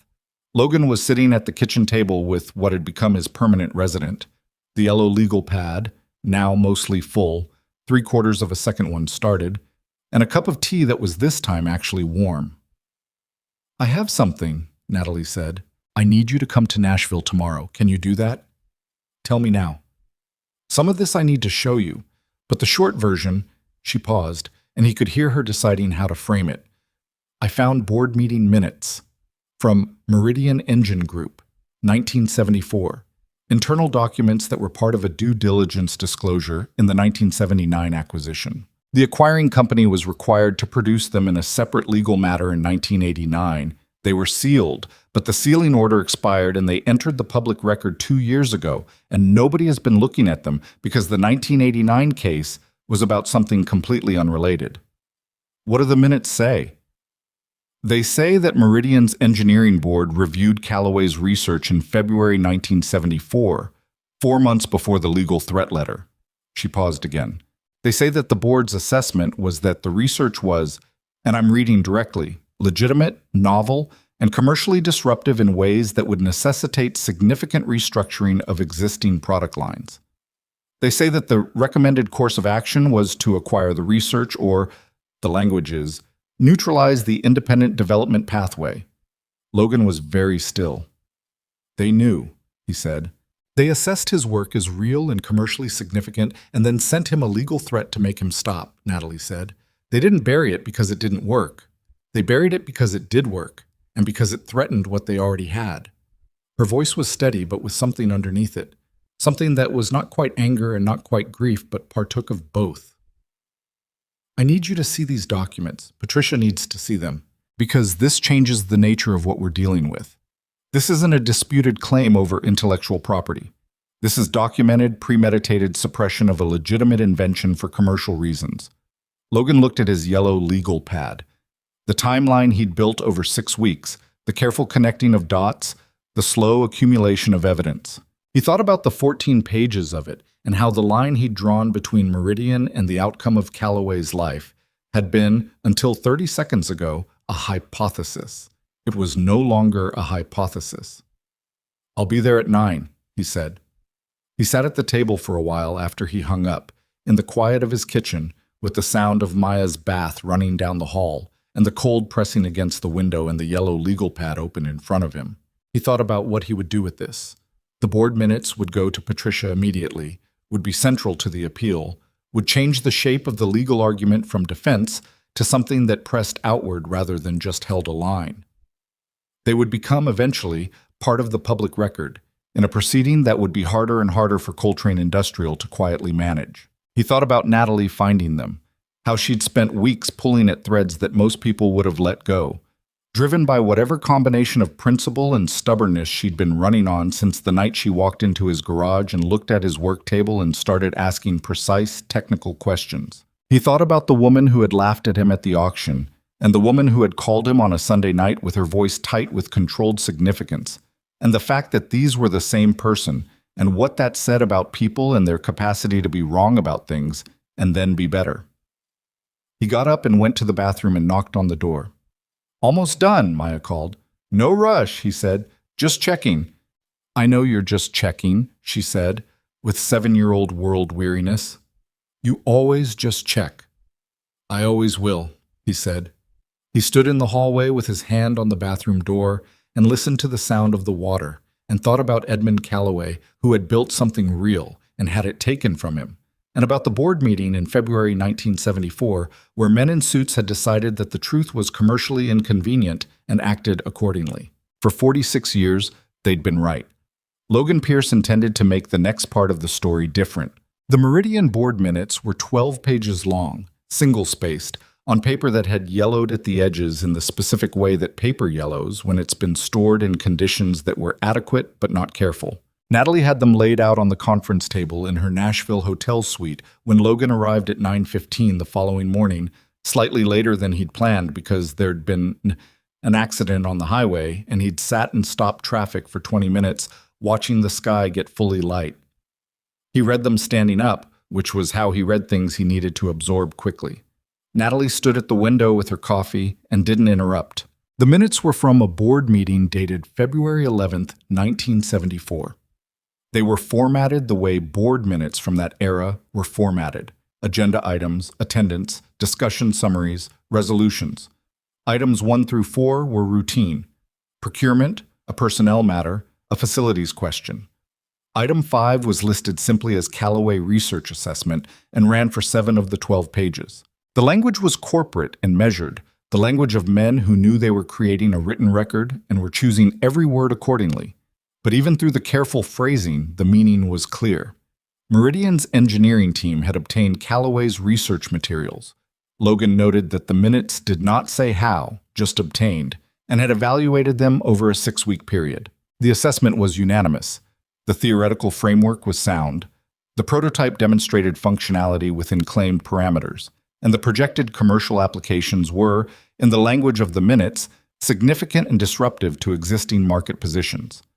The resolution at the end of Item 5 was 3 sentences. The first sentence recommended that Meridian's legal team make an acquisition offer to Calloway for his research and all related materials. The second sentence outlined the terms of that offer. The third sentence read, "In the event that Dr. Calloway declines acquisition, the board authorizes legal counsel to pursue all available means of neutralizing the independent research pathway, including but not limited to IP litigation, non-disclosure enforcement, and such other measures as may be deemed necessary to protect existing product lines." Logan put the last page down. "They wrote it down," he said. "They wrote it down," Natalie confirmed. In 1974, nobody expected those minutes to surface in a public record in 2024. They were internal. They got caught in a completely unrelated due diligence process in 1979 and disclosed in litigation in 1989, and the case they were disclosed in was about something else entirely, so nobody looked at them carefully, and the sealing order kept them invisible until 2 years ago when it expired. And Coltrane Industrial, when they acquired everything downstream, they inherited the liability. They inherited the history. They may not even know these exist. She paused. Or they know and they've been hoping nobody else would find them. Logan looked at the minutes on the table. 12 pages that described, in the careful language of corporate governance, the decision to destroy Edmund Callaway's life's work for competitive advantage. 12 pages that had sat in a public record database for 2 years, invisible because nobody had been looking in the right place with the right questions. "Patricia needs these today," he said. "I'm sending them in an hour. I wanted you to see them first." He looked at her. She was still at the window, still holding her coffee, watching him with the careful attention that she'd shown since the first night in his garage, not performing interest, genuinely interested, in that specific way of people who find other people's responses to difficult truths revealing. "Why did you want me to see them first?" he asked. She thought about that for a moment. "Because it's your discovery," she said. "Because Edmund Callaway built what you found. Because you paid $50 and then spent 4 months fighting for something you could have walked away from at any point." She looked at the minutes on the table.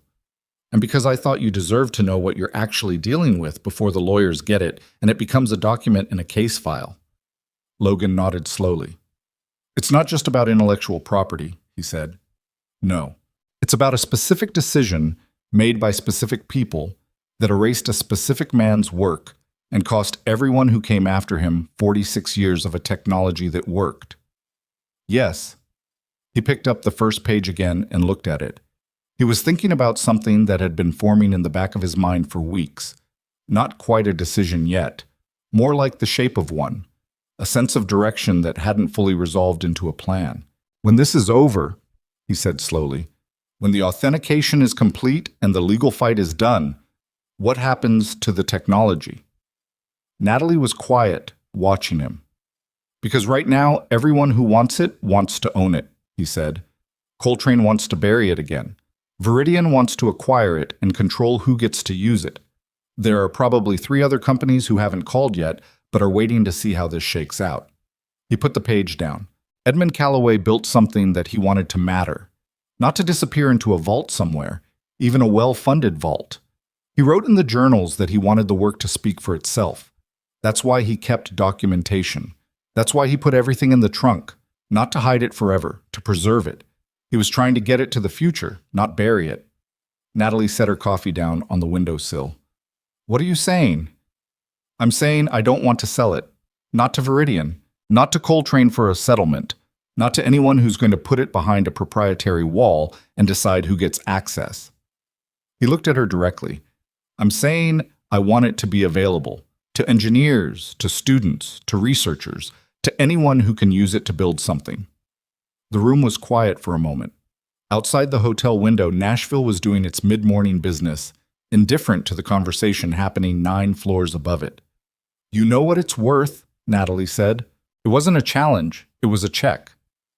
"Yes." "The component alone as a historical artifact is worth 7 figures. The technology, if it's fully authenticated, and the commercial applications are what Priya thinks they are. I know what it's worth," Logan said. "I've had people tell me what it's worth for 4 months. That's not the question I'm asking." Natalie was quiet again, and this time the quiet was different.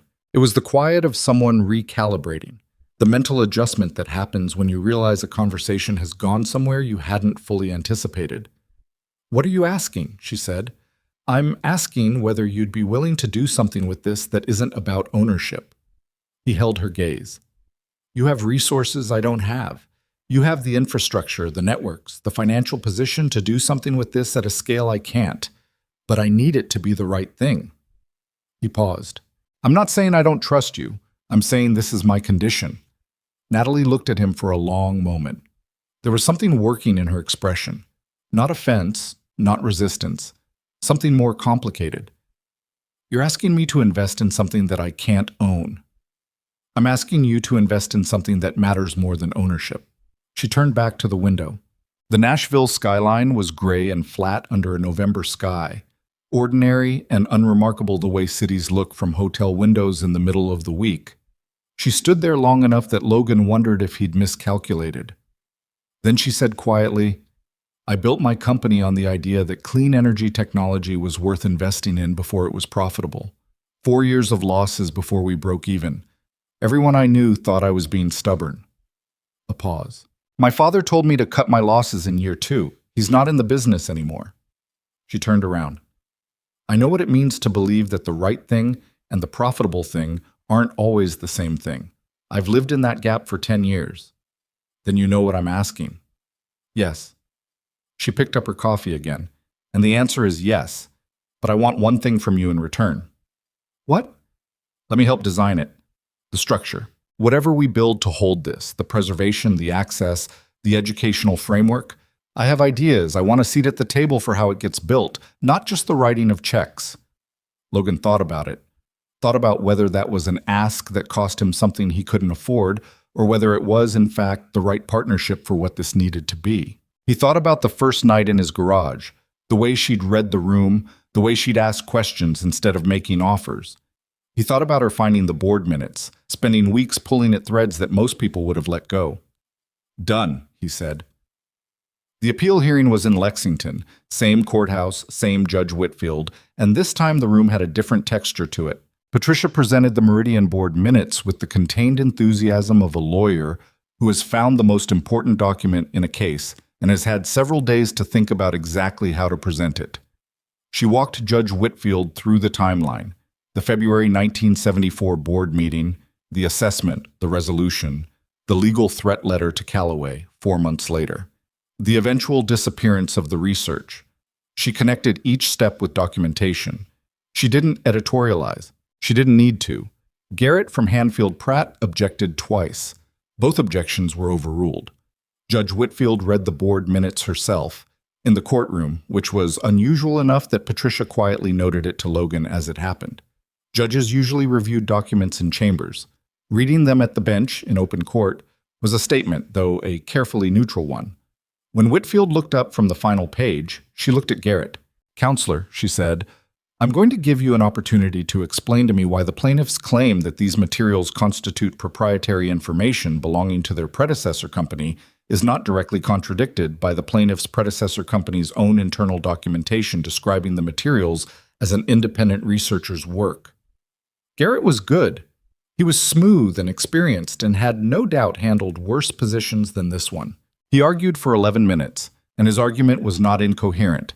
And it didn't matter because the foundation it was built on had been pulled out from under it. Whitfield dismissed the appeal. She went further than dismissing it. She issued a sanctions finding against the plaintiff for what she described as litigation conduct that appeared to be designed to obstruct rather than to resolve. And she referred the matter to the State Bar's Professional Conduct Committee for review of Hanfield Pratt's conduct. In the hallway afterward, Garrett walked past Logan without looking at him, which Logan took as a meaningful absence of something rather than a meaningful presence of anything. Patricia, for the second time, allowed herself a small smile. This one was slightly larger than the first. "That's not the end," she said. "They can appeal the sanctions, they can find other avenues, but we've significantly changed the landscape." "They're going to reassess," Natalie said. She was already thinking ahead. Logan could see it, the way her attention was organizing itself around the next problem rather than the solved one. Coltrane's board is going to look at this and decide whether continued litigation in the face of those minutes is worth the reputational exposure. "And the story will get out," Logan said. Both women looked at him. "The board minutes are public record," he said. "Journalists look at public records. We don't have to say anything. Someone who's paying attention will find it." Patricia and Natalie exchanged a look. "He's right," Patricia said. "I know," Natalie said, with an expression that suggested she'd already thought of this and had been deciding what to do about it. She held a press conference 2 days later, not on the lawsuit, on the discovery. She'd coordinated with Gerald Marsh, who had completed his preliminary historical authentication and was prepared to make a public statement, and with Priya Voss, who agreed to be quoted in general terms on the scientific significance of the find. Logan was there, standing slightly to Natalie's left, in the way that people stand when they're present but not performing presence. She was precise and clear. She described the discovery, the journals, the component, the authentication process. She described the historical context of Edmund Callaway's work and the evidence of what had been done to suppress it. She mentioned the board minutes factually, without commentary beyond the facts. She described what she and Logan intended to do with the technology going forward. Not sell it, not contain it, but preserve it and make it accessible. She did not mention Coltrane by name. She didn't need to. The room had maybe 20 journalists. By the end of that week, it had reached considerably more people than that. The story had the specific quality of stories that spread easily. A lone inventor, a suppressed technology, a single father who paid $50 for junk and turned out to be paying for something that a billion-dollar industry had spent decades making sure nobody found. Logan watched the coverage from his kitchen table with a feeling that was not quite what he'd expected. It wasn't triumph. It was more complicated than that. A mixture of relief and residual tension, and something that he could only describe as the particular grief of knowing what had been lost. Edmund Callaway had deserved to see this in his lifetime. The fact that the work was finally visible didn't change what it had cost him to build it and lose it. The first offer came in 4 days after the press conference. $43 million from a consortium he'd never heard of, for full transfer of all rights and materials. He forwarded it to Patricia without responding. The second offer was $61 million. He forwarded that one too. The third came from Viridian Automotive. $80 million, and Carter Haynes called personally this time. The professional, pleasant voice now carrying something slightly different underneath it. A kind of controlled urgency, the sound of someone who had watched a situation develop in a direction they hadn't planned for. "Mr. Pierce, I want to be direct with you," Haynes said. "We think what you're planning to do with the technology is admirable, but the practical reality is that preservation and open access require infrastructure and resources that—" "I have infrastructure and resources," Logan said. "Thank you for the offer." $80 million is— "I understand what $80 million is," Logan said. "I'm telling you, it's not what I'm interested in." A pause. "What are you interested in?" "I'm interested in engineers 20 years from now being able to study what Edmund Callaway built and build something better," Logan said. "I don't think that requires me to sell it to you." He hung up. He sat at the kitchen table for a while after, in the quiet of the house. Maya was at school. The garage was cold and waiting. The yellow legal pad was open in front of him, nearly its third volume now, the careful accounting of everything that had happened since a September morning in a gravel lot. He thought about money.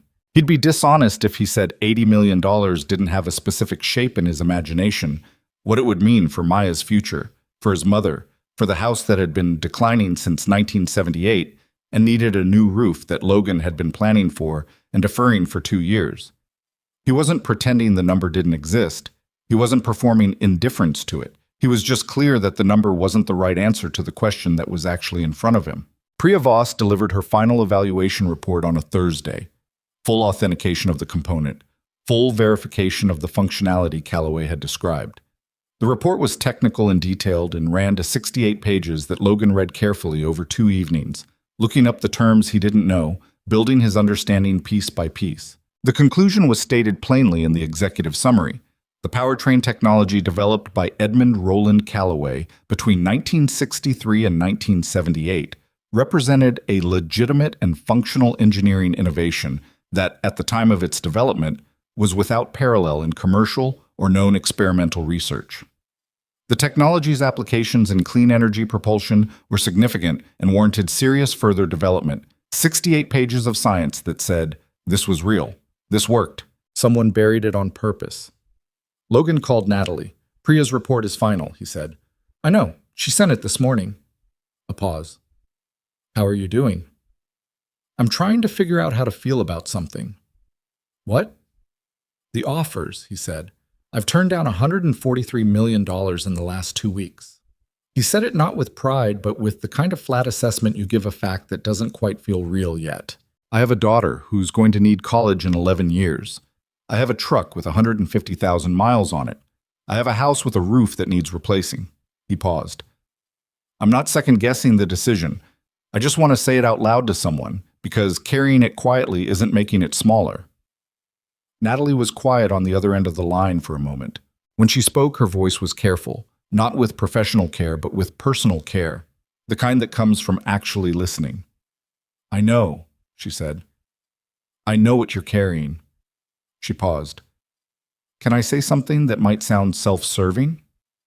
"Say it." "The structure we're building, the preservation foundation, the access framework, but it's going to have operational needs. It's going to need people who understand the technology and can communicate it, who can manage the restoration side of the work, make decisions about what gets prioritized, represent Callaway's intentions with accuracy. Another pause. I'm not suggesting a salary that makes turning down $80 million feel like a good trade. I'm suggesting that what you're choosing to do with this doesn't have to mean choosing poverty. Logan was quiet. You can care about the right thing and still get paid to do it, she said. Those aren't mutually exclusive. He thought about that. He thought about it the way he thought about everything large, by breaking it into its actual components and examining each one.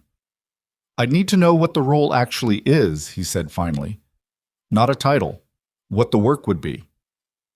The work would be running the restoration program, overseeing the preservation of the vehicle and the component, building the educational framework around it, working with engineers and researchers and students who come to study it. She paused. It's what you've been doing for 4 months, essentially, but with a structure around it and people to help and a budget. And you'd stay involved. I'd be funding it and I'd have a seat on the board, she said. But I told you, I want to help build it, not own it. That's still true. He looked at the yellow legal pad, nearly 3 full volumes of it now, a record of everything from the gravel parking lot in Harlan to the federal courthouse in Lexington to a hotel suite in Nashville, where he'd stood reading 12 pages that explained why Edmund Callaway's life had gone the way it went. Okay, he said. Okay? Yes. Let's figure out what this looks like. What it looked like over the following weeks took significant time to work out and was not the smooth process that Logan suspected it might look like from the outside, if anyone had been watching. It was messier than that. There were disagreements, real ones, not performed ones, about structure and governance and what open access actually meant in practice, and who had final say over decisions about the technology's development applications. Logan disagreed with Natalie twice in a single meeting about the board composition for the foundation, with a directness that seemed to briefly surprise her, which surprised him because he'd assumed she'd encountered direct disagreement before. You're not used to people pushing back on you, he said, after the second exchange. She considered that. I'm used to it. I'm not always used to it being this consistent. Does it bother you? No, she said, and he believed her. It's actually, no, it doesn't. Good, he said, because I'm going to keep doing it. She almost smiled. I assumed. Coltrane Industrial's legal team made one more approach, 3 weeks after the press conference. Not through Hanfield Pratt this time. That relationship had apparently ended. Through a different firm with a different framing. Not a purchase offer. An offer to participate. To be part of the foundation. To contribute resources. To have a seat at the table. Logan read the letter and handed it to Patricia and said, No. You don't want a counteroffer? There are resources here that... No, he said again. They spent 50 years making sure this didn't exist. I'm not going to let them be part of what happens now. Their money has a shape, and I don't want it in this. Patricia looked at him for a moment. Okay, she said simply. She declined on his behalf in language that was professional and final. The foundation documents were signed on a Tuesday. Logan noted this and said nothing about it to anyone.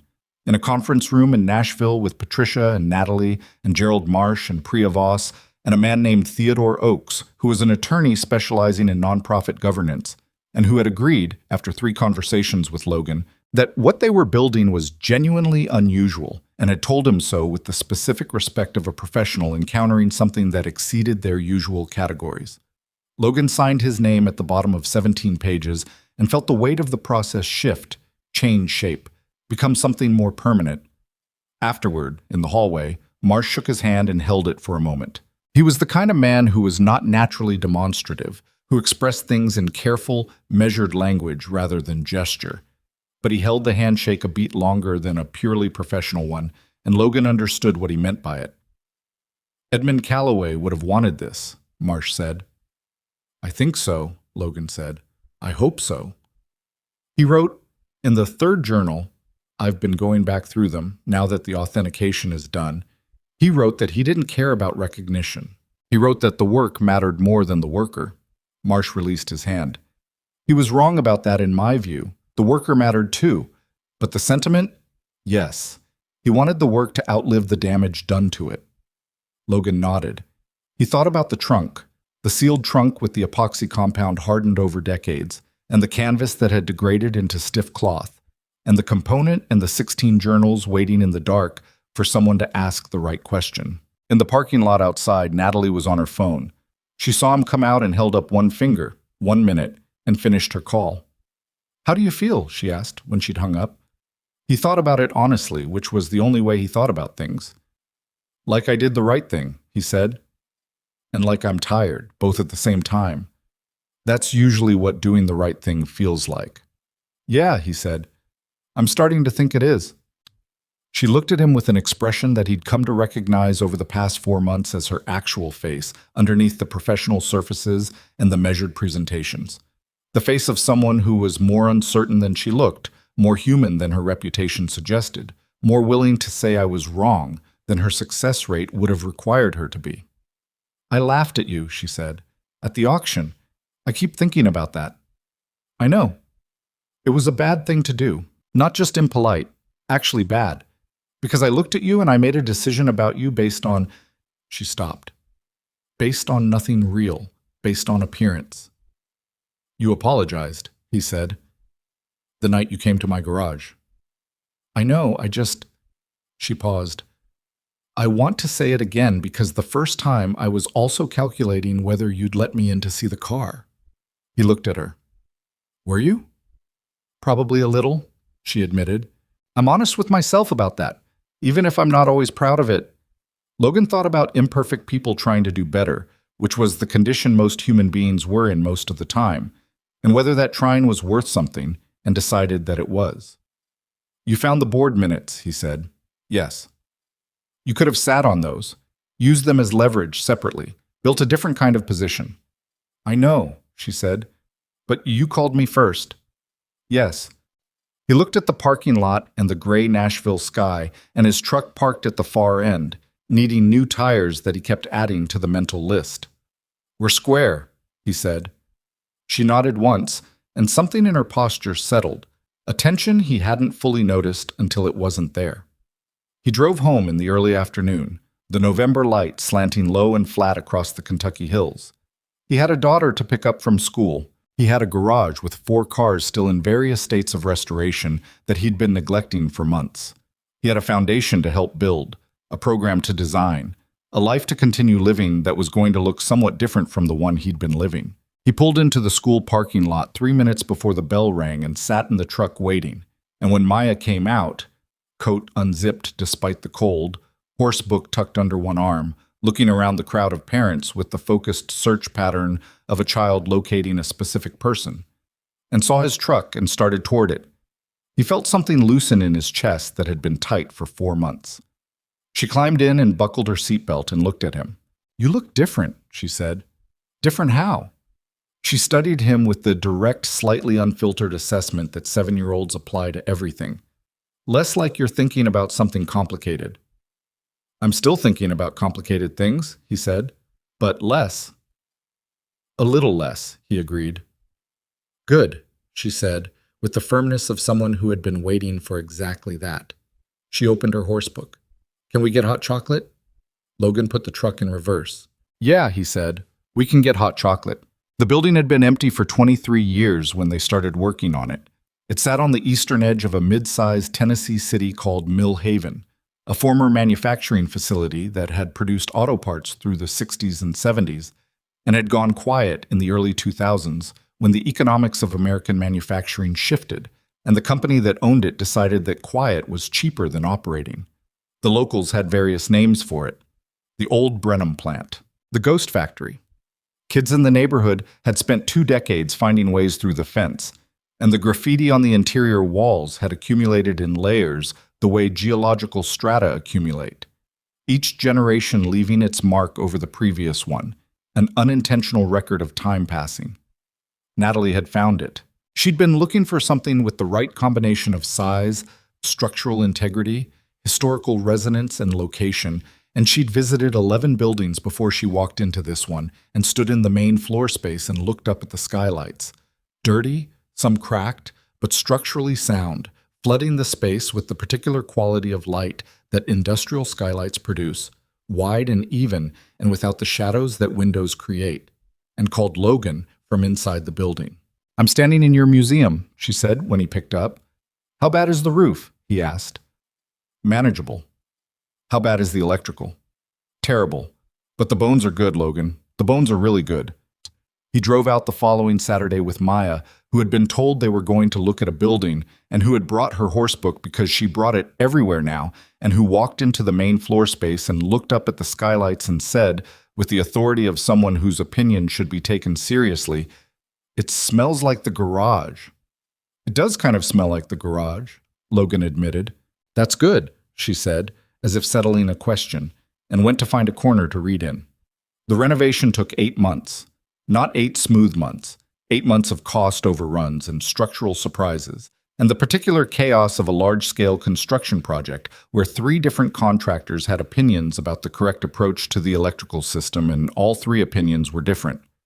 Logan was on site twice a week, sometimes more. He'd learned enough about construction from 15 years of building out his own garage to be useful without being the person in charge, which was a distinction he tried to maintain with imperfect success. There was a morning in March when he stood in the unfinished main hall, the floor still raw concrete and the walls still bare studs, and tried to picture what it would become. He stood there for a long time. A construction worker named Bo, who was doing finished carpentry on the display cases, found him standing there and said, without looking up from his work, "Hard to see it when it's not done yet." "Yeah," Logan said. "Always is," Bo said. "And then it's done, and you can't remember why you couldn't see it." Logan thought about that a lot over the remaining months.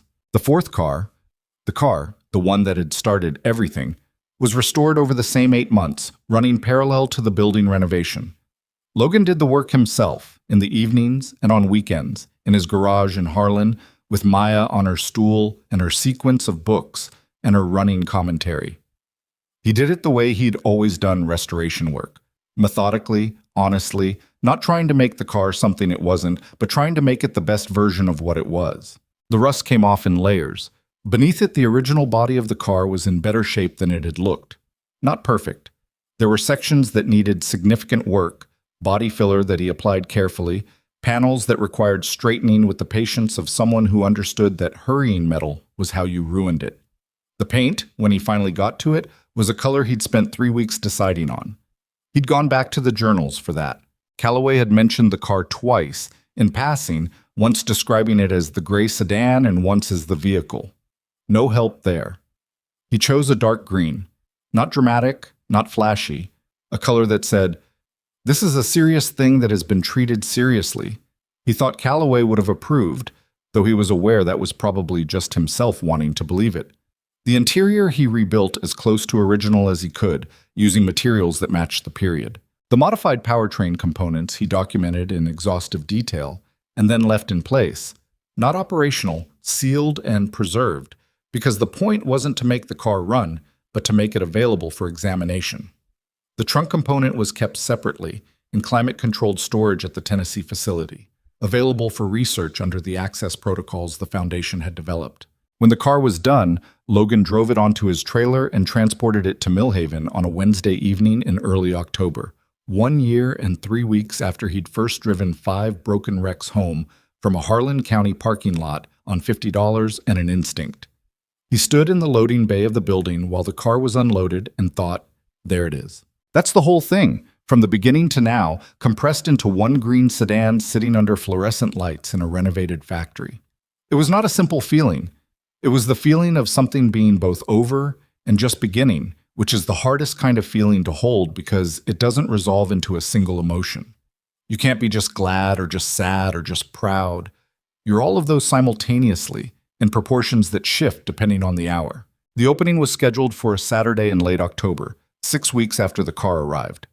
Logan spent those 6 weeks in a different kind of work, the work of preparation, of the educational program framework they'd built, of the documentation that would accompany the car and the journals and the display, of the research access protocols that Priya Voss had helped design. He spent an afternoon writing the wall text that would appear beside the car, and he rewrote it 4 times because every version felt either too much like a legal document or too much like a press release, and what he wanted was something that sounded like the truth told plainly. He settled, eventually, on something short. It described who Edmund Callaway was, and what he'd built, and what had been done to it, and what had been found. It ended with a sentence that he'd pulled almost directly from the last journal entry. The question now is whether there is anyone willing to see it, and beneath that a note that said, "There is. You are. Welcome." Natalie read the wall text when Logan showed it to her and was quiet for a moment. "That's it," she said. "Too simple?" "No," she said. "That's exactly it." The week before the opening, Coltrane Industrial made news, not the kind they'd been making for the past year. Not litigation news, not corporate positioning news. A different kind. A journalist named Rachel Fenn, who wrote for a publication that covered automotive industry policy, published a long piece about the Meridian board minutes and what they implied about the corporate suppression of clean energy technology development. The piece was careful and specific and heavily sourced, the kind of reporting that takes months and doesn't allow for easy dismissal. It named Coltrane by name and traced the corporate lineage with the same methodical patience that Logan had used on his yellow legal pad. Coltrane's stock dropped 4% in 2 days. 3 members of their board resigned within a week, which was the specific behavior of people who had decided they did not want to be in the room when the accounting came. Their CEO released a statement that acknowledged the historical events in language so carefully hedged that it managed to simultaneously confirm and deny everything, which satisfied nobody and convinced Logan, watching from a distance, that they'd been advised by lawyers who were managing liability rather than people trying to tell the truth. He didn't feel triumphant about it. He'd expected to feel triumphant, and he didn't. What he felt was the particular hollow quality of a justice that had come 50 years too late to help the person it should have helped. Edmund Callaway was not alive to see his reputation restored, or his work authenticated, or a company embarrassed for what it had done to him. The right outcome was happening on the wrong timeline, and there was nothing to be done about that except make sure the outcome was real and permanent. The night before the opening, Logan was in the museum alone. He'd meant to leave at 7. It was 10:15 when he realized he was still there, sitting on a folding chair in the main hall with a cup of coffee from a machine in the back office that made coffee of the lowest acceptable quality, and looking at the 4th car in its display position. The hall was lit for the exhibit. The car sat on a low platform, its dark green paint catching the light in the way that good paint does, and around it were the display cases with the journals, copies, the originals in preservation storage, but faithful copies, and the documentation, and the photographs that Gerald Marsh had found of Callaway, including one from what appeared to be the early 1970s showing a man in his late 40s standing in a workshop, not looking at the camera, looking at something off to the side with the expression of someone working out a problem. He had a thin face and careful eyes, and the posture of someone who spent a lot of time bending over workbenches. Logan had looked at that photograph many times over the past year. He kept finding new things in it. The quality of the light in the workshop, which suggested it was a good space, well-equipped. The tool organization visible in the background, which was meticulous. The expression, which was not what people expected of an inventor. Not excitement, not drama, just concentration. Just someone doing work they believed in a space they'd built for that purpose. He looked like, Logan thought, someone who would have made a good neighbor. The door opened and Natalie came in. She was in jeans and a plain sweater, no jacket, which meant she'd come directly from somewhere inside the building rather than from outside. She was holding her own coffee cup from the same terrible machine. "I thought you'd left," she said. "I thought I had too." She came and sat in a folding chair next to his, which left them both looking at the car from the same angle, and was quiet for a moment. "Are you ready for tomorrow?" she asked. "Mostly," he said. "I have some notes for the remarks that I'm going to abandon." "Why?" "Because when I try to have notes, I say the notes instead of what I actually mean." He looked at the car. "I'll figure out what I mean when I'm standing there." She nodded. "That's terrifying to me. I need notes." "I know. I've heard you speak. Your notes are good." "Thank you," she said, with the slight self-consciousness of someone who worked hard at something and was not entirely comfortable with being told so. They sat there for a while in the comfortable quiet that develops between people who have spent a year in difficult proximity and have figured out, mostly, how to be in a room together without managing each other. "I've been thinking about something," Natalie said. "What?" "About what I almost did." She was still looking at the car. "I almost didn't go to that auction. I almost sent the consultants without going myself. And when I went and saw the lot, I almost left before it came up." She paused. "If I had, you'd have bought those cars and found what was in them, and none of the rest of this would have involved me at all." "Probably true," Logan said. "So the difference between everything that happened and a completely different version of events where I was never part of this was, what, 10 minutes? My decision to stay at the auction?" "Something like that." She looked at her coffee cup. "That should feel more random than it does." "Does it feel random?" "No," she said. "It feels like, I don't know, like I was supposed to be there. But I don't believe in supposed to." "Neither do I," Logan said. "I think you stayed because you're the kind of person who stays. Because when something seems interesting, you go toward it instead of away. That's not fate. That's just you." She looked at him sideways. "That might be the most generous thing you've said to me in a year." "I've been generous." "You've been direct." "That's the same thing in my experience." She almost laughed. Not quite, but close. The expression just short of the sound. "It really isn't." He smiled despite himself, which was how conversations with Natalie often went. Some exchange that started in seriousness and found its way, sideways, to something lighter. He'd learned over the course of the year that she was funnier than she appeared in professional contexts, where she controlled her register carefully. In personal ones, when she let her guard down, she had a dry wit that caught people off guard. He had a thought that he turned over for a moment before saying it. "I want to tell you something," he said, "and I want you to know I'm not saying it for any particular reason, just because it's true." "Okay," she said carefully. "You've been a good partner on this," he said. "Not easy. You're not easy. You push back on things, and you change your mind slowly, and you have opinions about everything, which is sometimes exhausting." He paused. "But you did what you said you'd do. Every time. And that matters more than I can explain, after a year of fighting people who did the opposite." Natalie was quiet for a moment.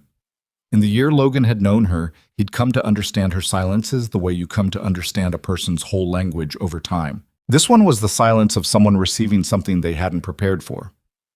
"Thank you," she said, simply. Not performing gratitude, not deflecting it, just accepting it. "You're welcome." They sat there a little longer, and then Logan finished his terrible coffee and stood up and looked at the car one more time. "Calloway sealed that trunk with epoxy," he said. "He packed the journals in canvas. He put them in that car knowing that whoever found them might not find them for years, maybe decades." He looked at the photograph of the man in the workshop, visible from here on the display panel. He didn't know it would be 46 years, but he packed them like it might be. "That takes something," Natalie said quietly. "To do work like that and pack it up and trust that the future would be worth leaving it to." "It does," Logan said. "I'm not sure I'd have that kind of faith." "You had enough of it," she said. "You had enough of it to pay $50 for 5 wrecks that everyone else walked away from." He thought about that. The gravel lot, the fog, the 5 cars against the chain-link fence in the early September morning, the laughter that had carried across the lot and hadn't stopped him from raising his hand. "That wasn't faith," he said. "That was just habit. I don't walk away from broken things." The opening day was overcast, which Logan privately felt was appropriate. Bright sunshine would have felt performative. The overcast sky was honest.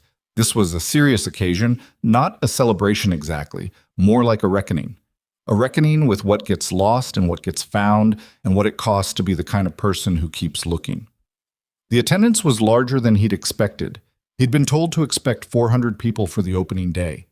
By noon, there were over 600, with a line that extended out the main entrance and down the sidewalk. Not just automotive people and academics, though there were plenty of both. Regular people. Families. A retired machinist from Chattanooga who told Logan he'd worked in the industry his whole life and had heard Edmund Calloway's name mentioned once, vaguely, years ago, and had always wondered. A college student studying mechanical engineering who'd read about the discovery online and driven 3 hours. A woman in her 70s who introduced herself as a neighbor of the facility where Calloway had once worked and said simply that she'd always felt something had gone wrong there and was glad to know what it was. Logan shook hands and talked to people and answered questions with the slightly stunned quality of someone who has been expecting an event and is surprised anyway when the event is real. His mother was there, in a blue jacket he hadn't seen before, standing near the car display with an expression that was not quite what he'd expected. He'd expected pride. What he saw was more complicated than pride, something older, something that went further back.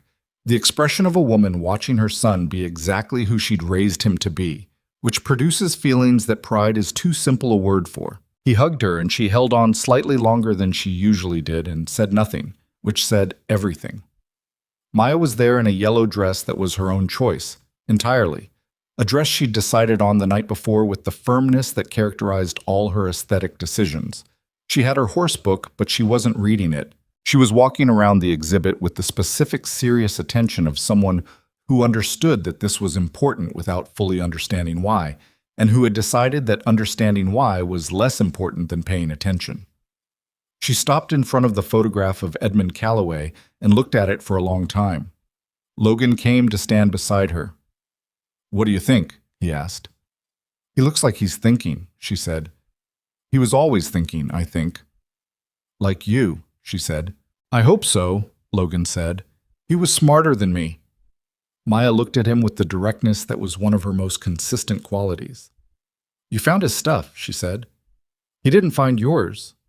Logan looked at the photograph. He thought about what to say to that. He thought about how to explain to a 7-year-old, or maybe to himself, the difference between being smart and being in the right place at the right time with the right habits. The difference between being better than someone and being luckier. "He ran out of road," Logan said finally. "It wasn't about smart." Maya considered this with appropriate seriousness. "That's sad," she said. "Yes." "But the stuff is here now." "Yes," Logan said. "The stuff is here now." She seemed to accept that as the resolution it was, and moved on to the next display case with the purposeful step of someone with more things to examine. The remarks were in the early afternoon in the main hall, with the car behind them and the photograph visible in the background. Logan had been right that he would abandon his notes, which he did approximately 40 seconds in, folding the paper once and putting it in his jacket pocket. He spoke for 12 minutes. He talked about the auction, which got a response he hadn't expected, a particular quality of attention, people leaning forward, because the image of it was simple enough to be vivid. A gravel lot, a fog, 5 broken cars, $50. He talked about Edmund Calloway and what the journals had revealed about who he was. Not a saint, not a hero in the classical sense, just a man who believed in his work with a stubbornness that outlasted every effort to make him stop believing. He talked about what had been done to that work and why, without editorializing beyond the facts, which didn't need editorializing. And then he talked about the part that was hardest to talk about, the part he'd been thinking about for a year, the part that was the point of the whole thing if the whole thing had a point. Edmund Calloway wrote something in 1978, Logan said, in the last of his journals. He wrote that the question was whether there was anyone left willing to see it. He meant his work. He meant whether anybody would look at what he'd built and actually see it for what it was instead of what they wanted it to be or what was convenient for it to be. He paused. He put the journals in a trunk and sealed the trunk and left it there for someone to find. And then he waited, and eventually he stopped waiting because he ran out of time. That's the part I can't fix. That's the part that's true and hard and doesn't have a resolution. The hall was very quiet. "What I can tell you," Logan said, "is that the work is here, that it survived. That it survived because he preserved it carefully, on purpose, against the possibility that the future would be worth leaving it to. And I think the people in this room, the people who built this place, the people who are going to come here and study what he made, I think we owe it to him to prove that it was worth it." He stopped. "That's it. That's all I've got." He stepped back from the podium, and Natalie stepped forward, and her remarks were different from his, organized, structured, with the forward-looking specificity of someone presenting a plan rather than a story. She talked about the Foundation's Research Access Program, the educational partnerships they'd built with 3 universities, the engineering fellowship they were establishing in Callaway's name. She talked about what they hoped would come from this place over the next decade. She spoke with the conviction of someone who had built things before and knew what conviction plus resources could produce. Logan stood to her left and listened and thought that this was the right partnership. Not because they were similar, they weren't, but because they were different in complementary ways, each providing what the other couldn't. After the remarks, after the crowd had thinned and the afternoon had gone gray and cooler, Logan found himself standing alone in front of the car. The last few visitors were making their way out. The staff was beginning the end-of-day process. The hall had the particular acoustic quality of a large space going quiet, sounds returning to it that had been masked by the crowd. The building's own sounds, the HVAC, and the small creaks of a structure settling. He looked at the car, dark green, properly lit, sitting on its platform with its restored body and its careful detail work and its modified hood and the display text explaining what was under it and why it mattered. It looked like what it was, a 50-year-old vehicle that had been through a great deal and had survived it and had come out the other side looking not perfect, but honest, the kind of thing that bore its history visibly rather than concealing it. He thought about the morning he'd driven it home on his trailer, the 5 wrecks, the fog, the woman with the laugh. He thought about Maya saying it looks bad, Daddy and himself saying, let's go look first. He thought about kneeling on the concrete floor of his garage at 2 a.m, reading Edmund Callaway's handwriting by the light of a trouble lamp, feeling something shift in the way the world was organized. He thought about what his mother had said on the phone that evening long ago, the distinction between clever and careful. He still believed that careful was more useful than clever, most of the time. Careful meant you didn't miss things. Careful meant you looked at what was actually there. What was actually there, in the end, had turned out to be considerable. Dennis appeared beside him. His neighbor Dennis, who had held the winch cable and asked, "You sure that frame's gonna hold?" and had kept a secret better than Logan had expected and had driven to Millhaven that morning without making a big deal of it, because that was how Dennis operated. "Nice car," Dennis said. "Thanks. You did the paint yourself?" "Yeah." "It's good," Dennis said, with the reserved approval of someone who knew enough about things to give compliments that meant something. They stood there for a moment. "You know what's funny?" Dennis said. "What?" "I've known you 15 years, and the whole time I knew you did the car thing, but I never really—" He paused, searching for the word. "I never really understood why. The whole restoration thing. Why break something down and build it back up?" Logan thought about that. "Because the broken version isn't the whole story," he said. "Because something can look like it's done and not be done. Because—" He stopped. "Because sometimes the most important thing about something is what it is underneath the damage. And you can't know what that is until you look." Dennis considered that for a while. "That's either very deep or very obvious," he said. "My experience is those are usually the same thing." Dennis nodded slowly. "Yeah," he said. "Yeah, I think you're right about that." Priya Voss found Logan near the exit as the last of the day's visitors were leaving. She had her field bag over one shoulder and the expression of someone who had been thinking hard about something. "The first fellowship applications opened this morning," she said. "I know. Patricia sent me the numbers. 47 applications in 6 hours. She let that sit for a moment. 47 engineers and students who want to come here and study what Callaway built. In 6 hours. "Yeah," Logan said. "That's going to become something," she said. "Not a prediction, exactly. More like a recognition. Whatever comes out of those 47 people, whatever gets built, whatever gets developed, Callaway's work is going to be in it somewhere. That's going to carry forward." Logan thought about what carrying forward meant. About the way knowledge moved through the world, person to person, generation to generation. The way an idea that one person had in a workshop in the 1960s could appear, transformed, and something built decades later by someone who'd never heard the original person's name. "He'd have liked that," Logan said. "I think so too." Gerald Marsh left last, or nearly last. He lingered in the hall long after most people had gone, moving slowly through the display, reading everything carefully, the way he read everything. with the thoroughness of a man who believed that details mattered and that speed was the enemy of accuracy. He stopped for a long time in front of the journal's display, the careful copies of Calloway's handwriting reproduced at reading scale. When he came to find Logan near the entrance, his eyes were tired in the way that eyes get tired when they've been holding a lot. "You know," he said, "when you first called me, about the journals, the photographs of those 3 pages. He shook his head. "I should tell you. I nearly told you it was a mistake, that it wasn't what you thought it was." "Why didn't you?" "Because I recognized the handwriting," Marsh said. "I'd seen it in one footnote, in one source, years ago, a small thing, an insignificant citation. But I remembered it. And when I saw it again on those photographs, He paused. "I got scared, I think, because if it was real, it meant something that was going to be large and difficult. And it would have been easier to say, 'This is nothing. Go home.'" He looked at Logan. "But I didn't." "No," Logan said. "You didn't." "I'm glad," Marsh said simply. "I'm glad I didn't take the easy road." Logan shook his hand and held it, the way Marsh had held his in Nashville, a beat longer than purely professional. The building was quiet by 5 o'clock. Staff had finished and gone. The cleaning crew would come tomorrow. Logan walked through the hall one last time, alone, checking things the way you check things when you've been responsible for them for a long time, and the habit doesn't turn off just because the day is ending. Everything was where it should be. The car, the journals, the photographs, the displays.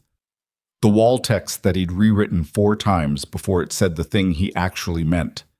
The light catching the dark green paint in a way that made the car look, paradoxically, more real than it did under direct examination.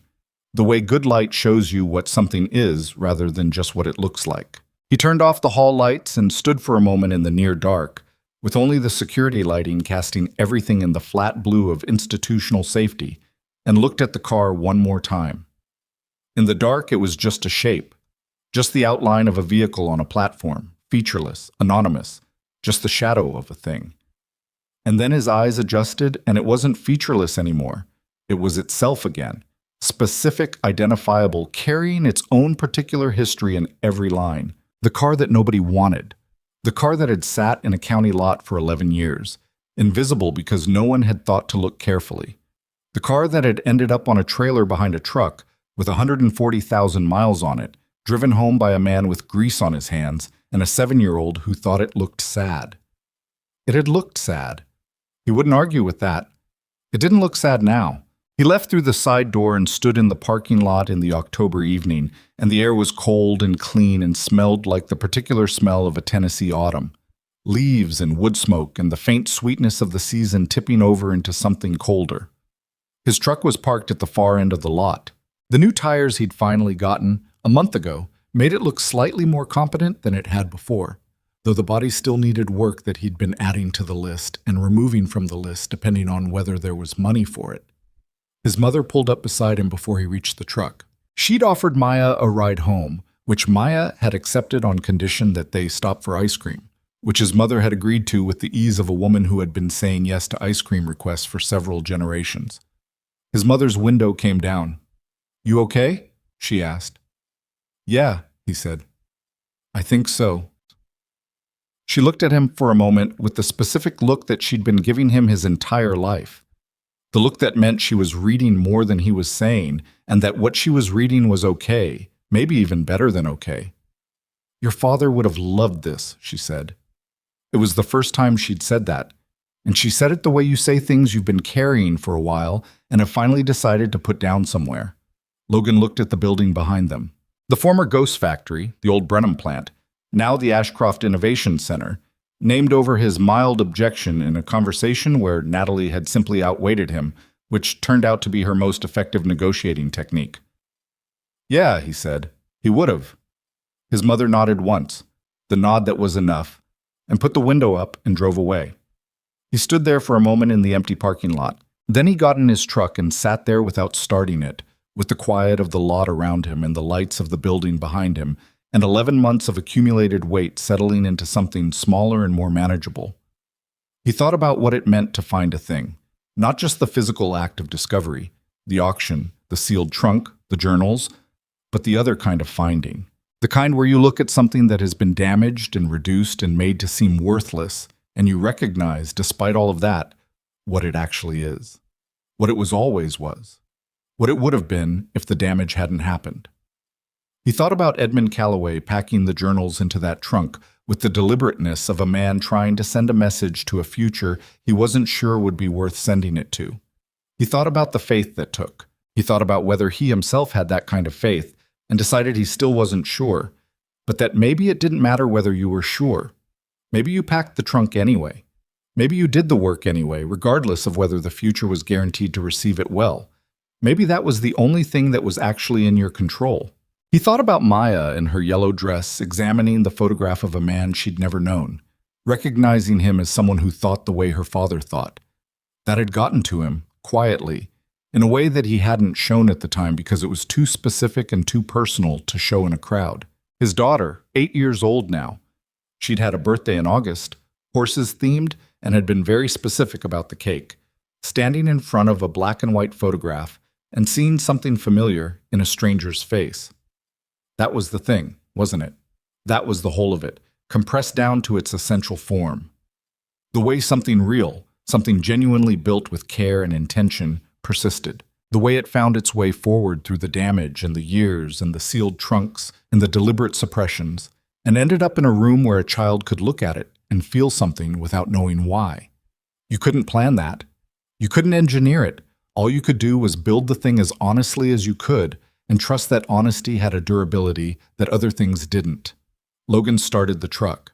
He had a daughter who wanted to know if they were still getting hot chocolate tonight, and the answer was yes. They were still getting hot chocolate, because that was a promise he'd made in a different context, and a promise was a promise, and those were the ones that mattered most.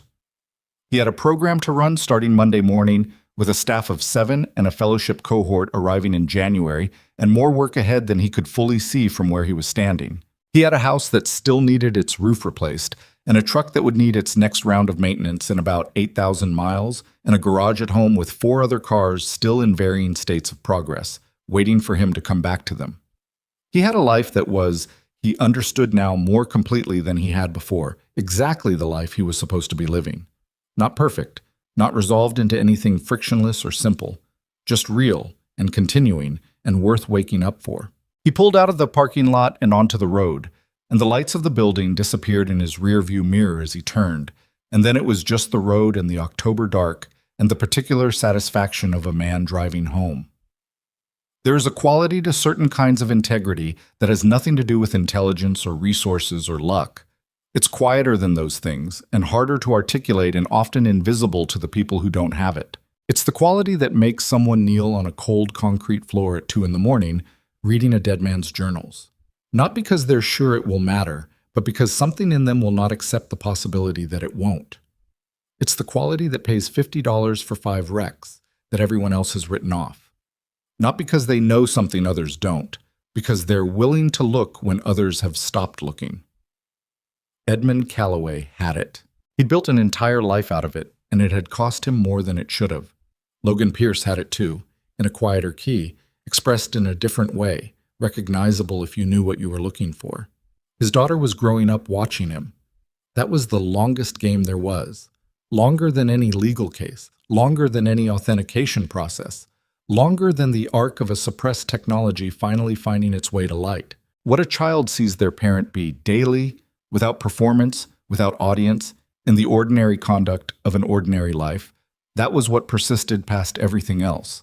That was the inheritance that no lawsuit could touch. Maya Pierce was 8 years old and had a horse book she carried everywhere, and opinions about ice cream flavors and a way of asking questions that didn't let you off easy. And she was watching her father do the work he did with the honesty he brought to it, and something was being built in her that she didn't have a name for yet. She would, eventually. She'd have the name and the understanding and the long backward look of someone who sees, in retrospect, what they were being taught. And what she was being taught was this: the value of a thing is not what others assign to it. The value of a thing is what it actually is, underneath everything that has been done to obscure it. Your job, the only job that really matters, is to look carefully enough to tell the difference. Logan Pierce drove home in the dark with all of that behind him, and the road ahead, and the ordinary next day waiting, and he was, in the deepest and most uncomplicated sense of the word, okay. He was genuinely, solidly okay. And that, after everything, was enough.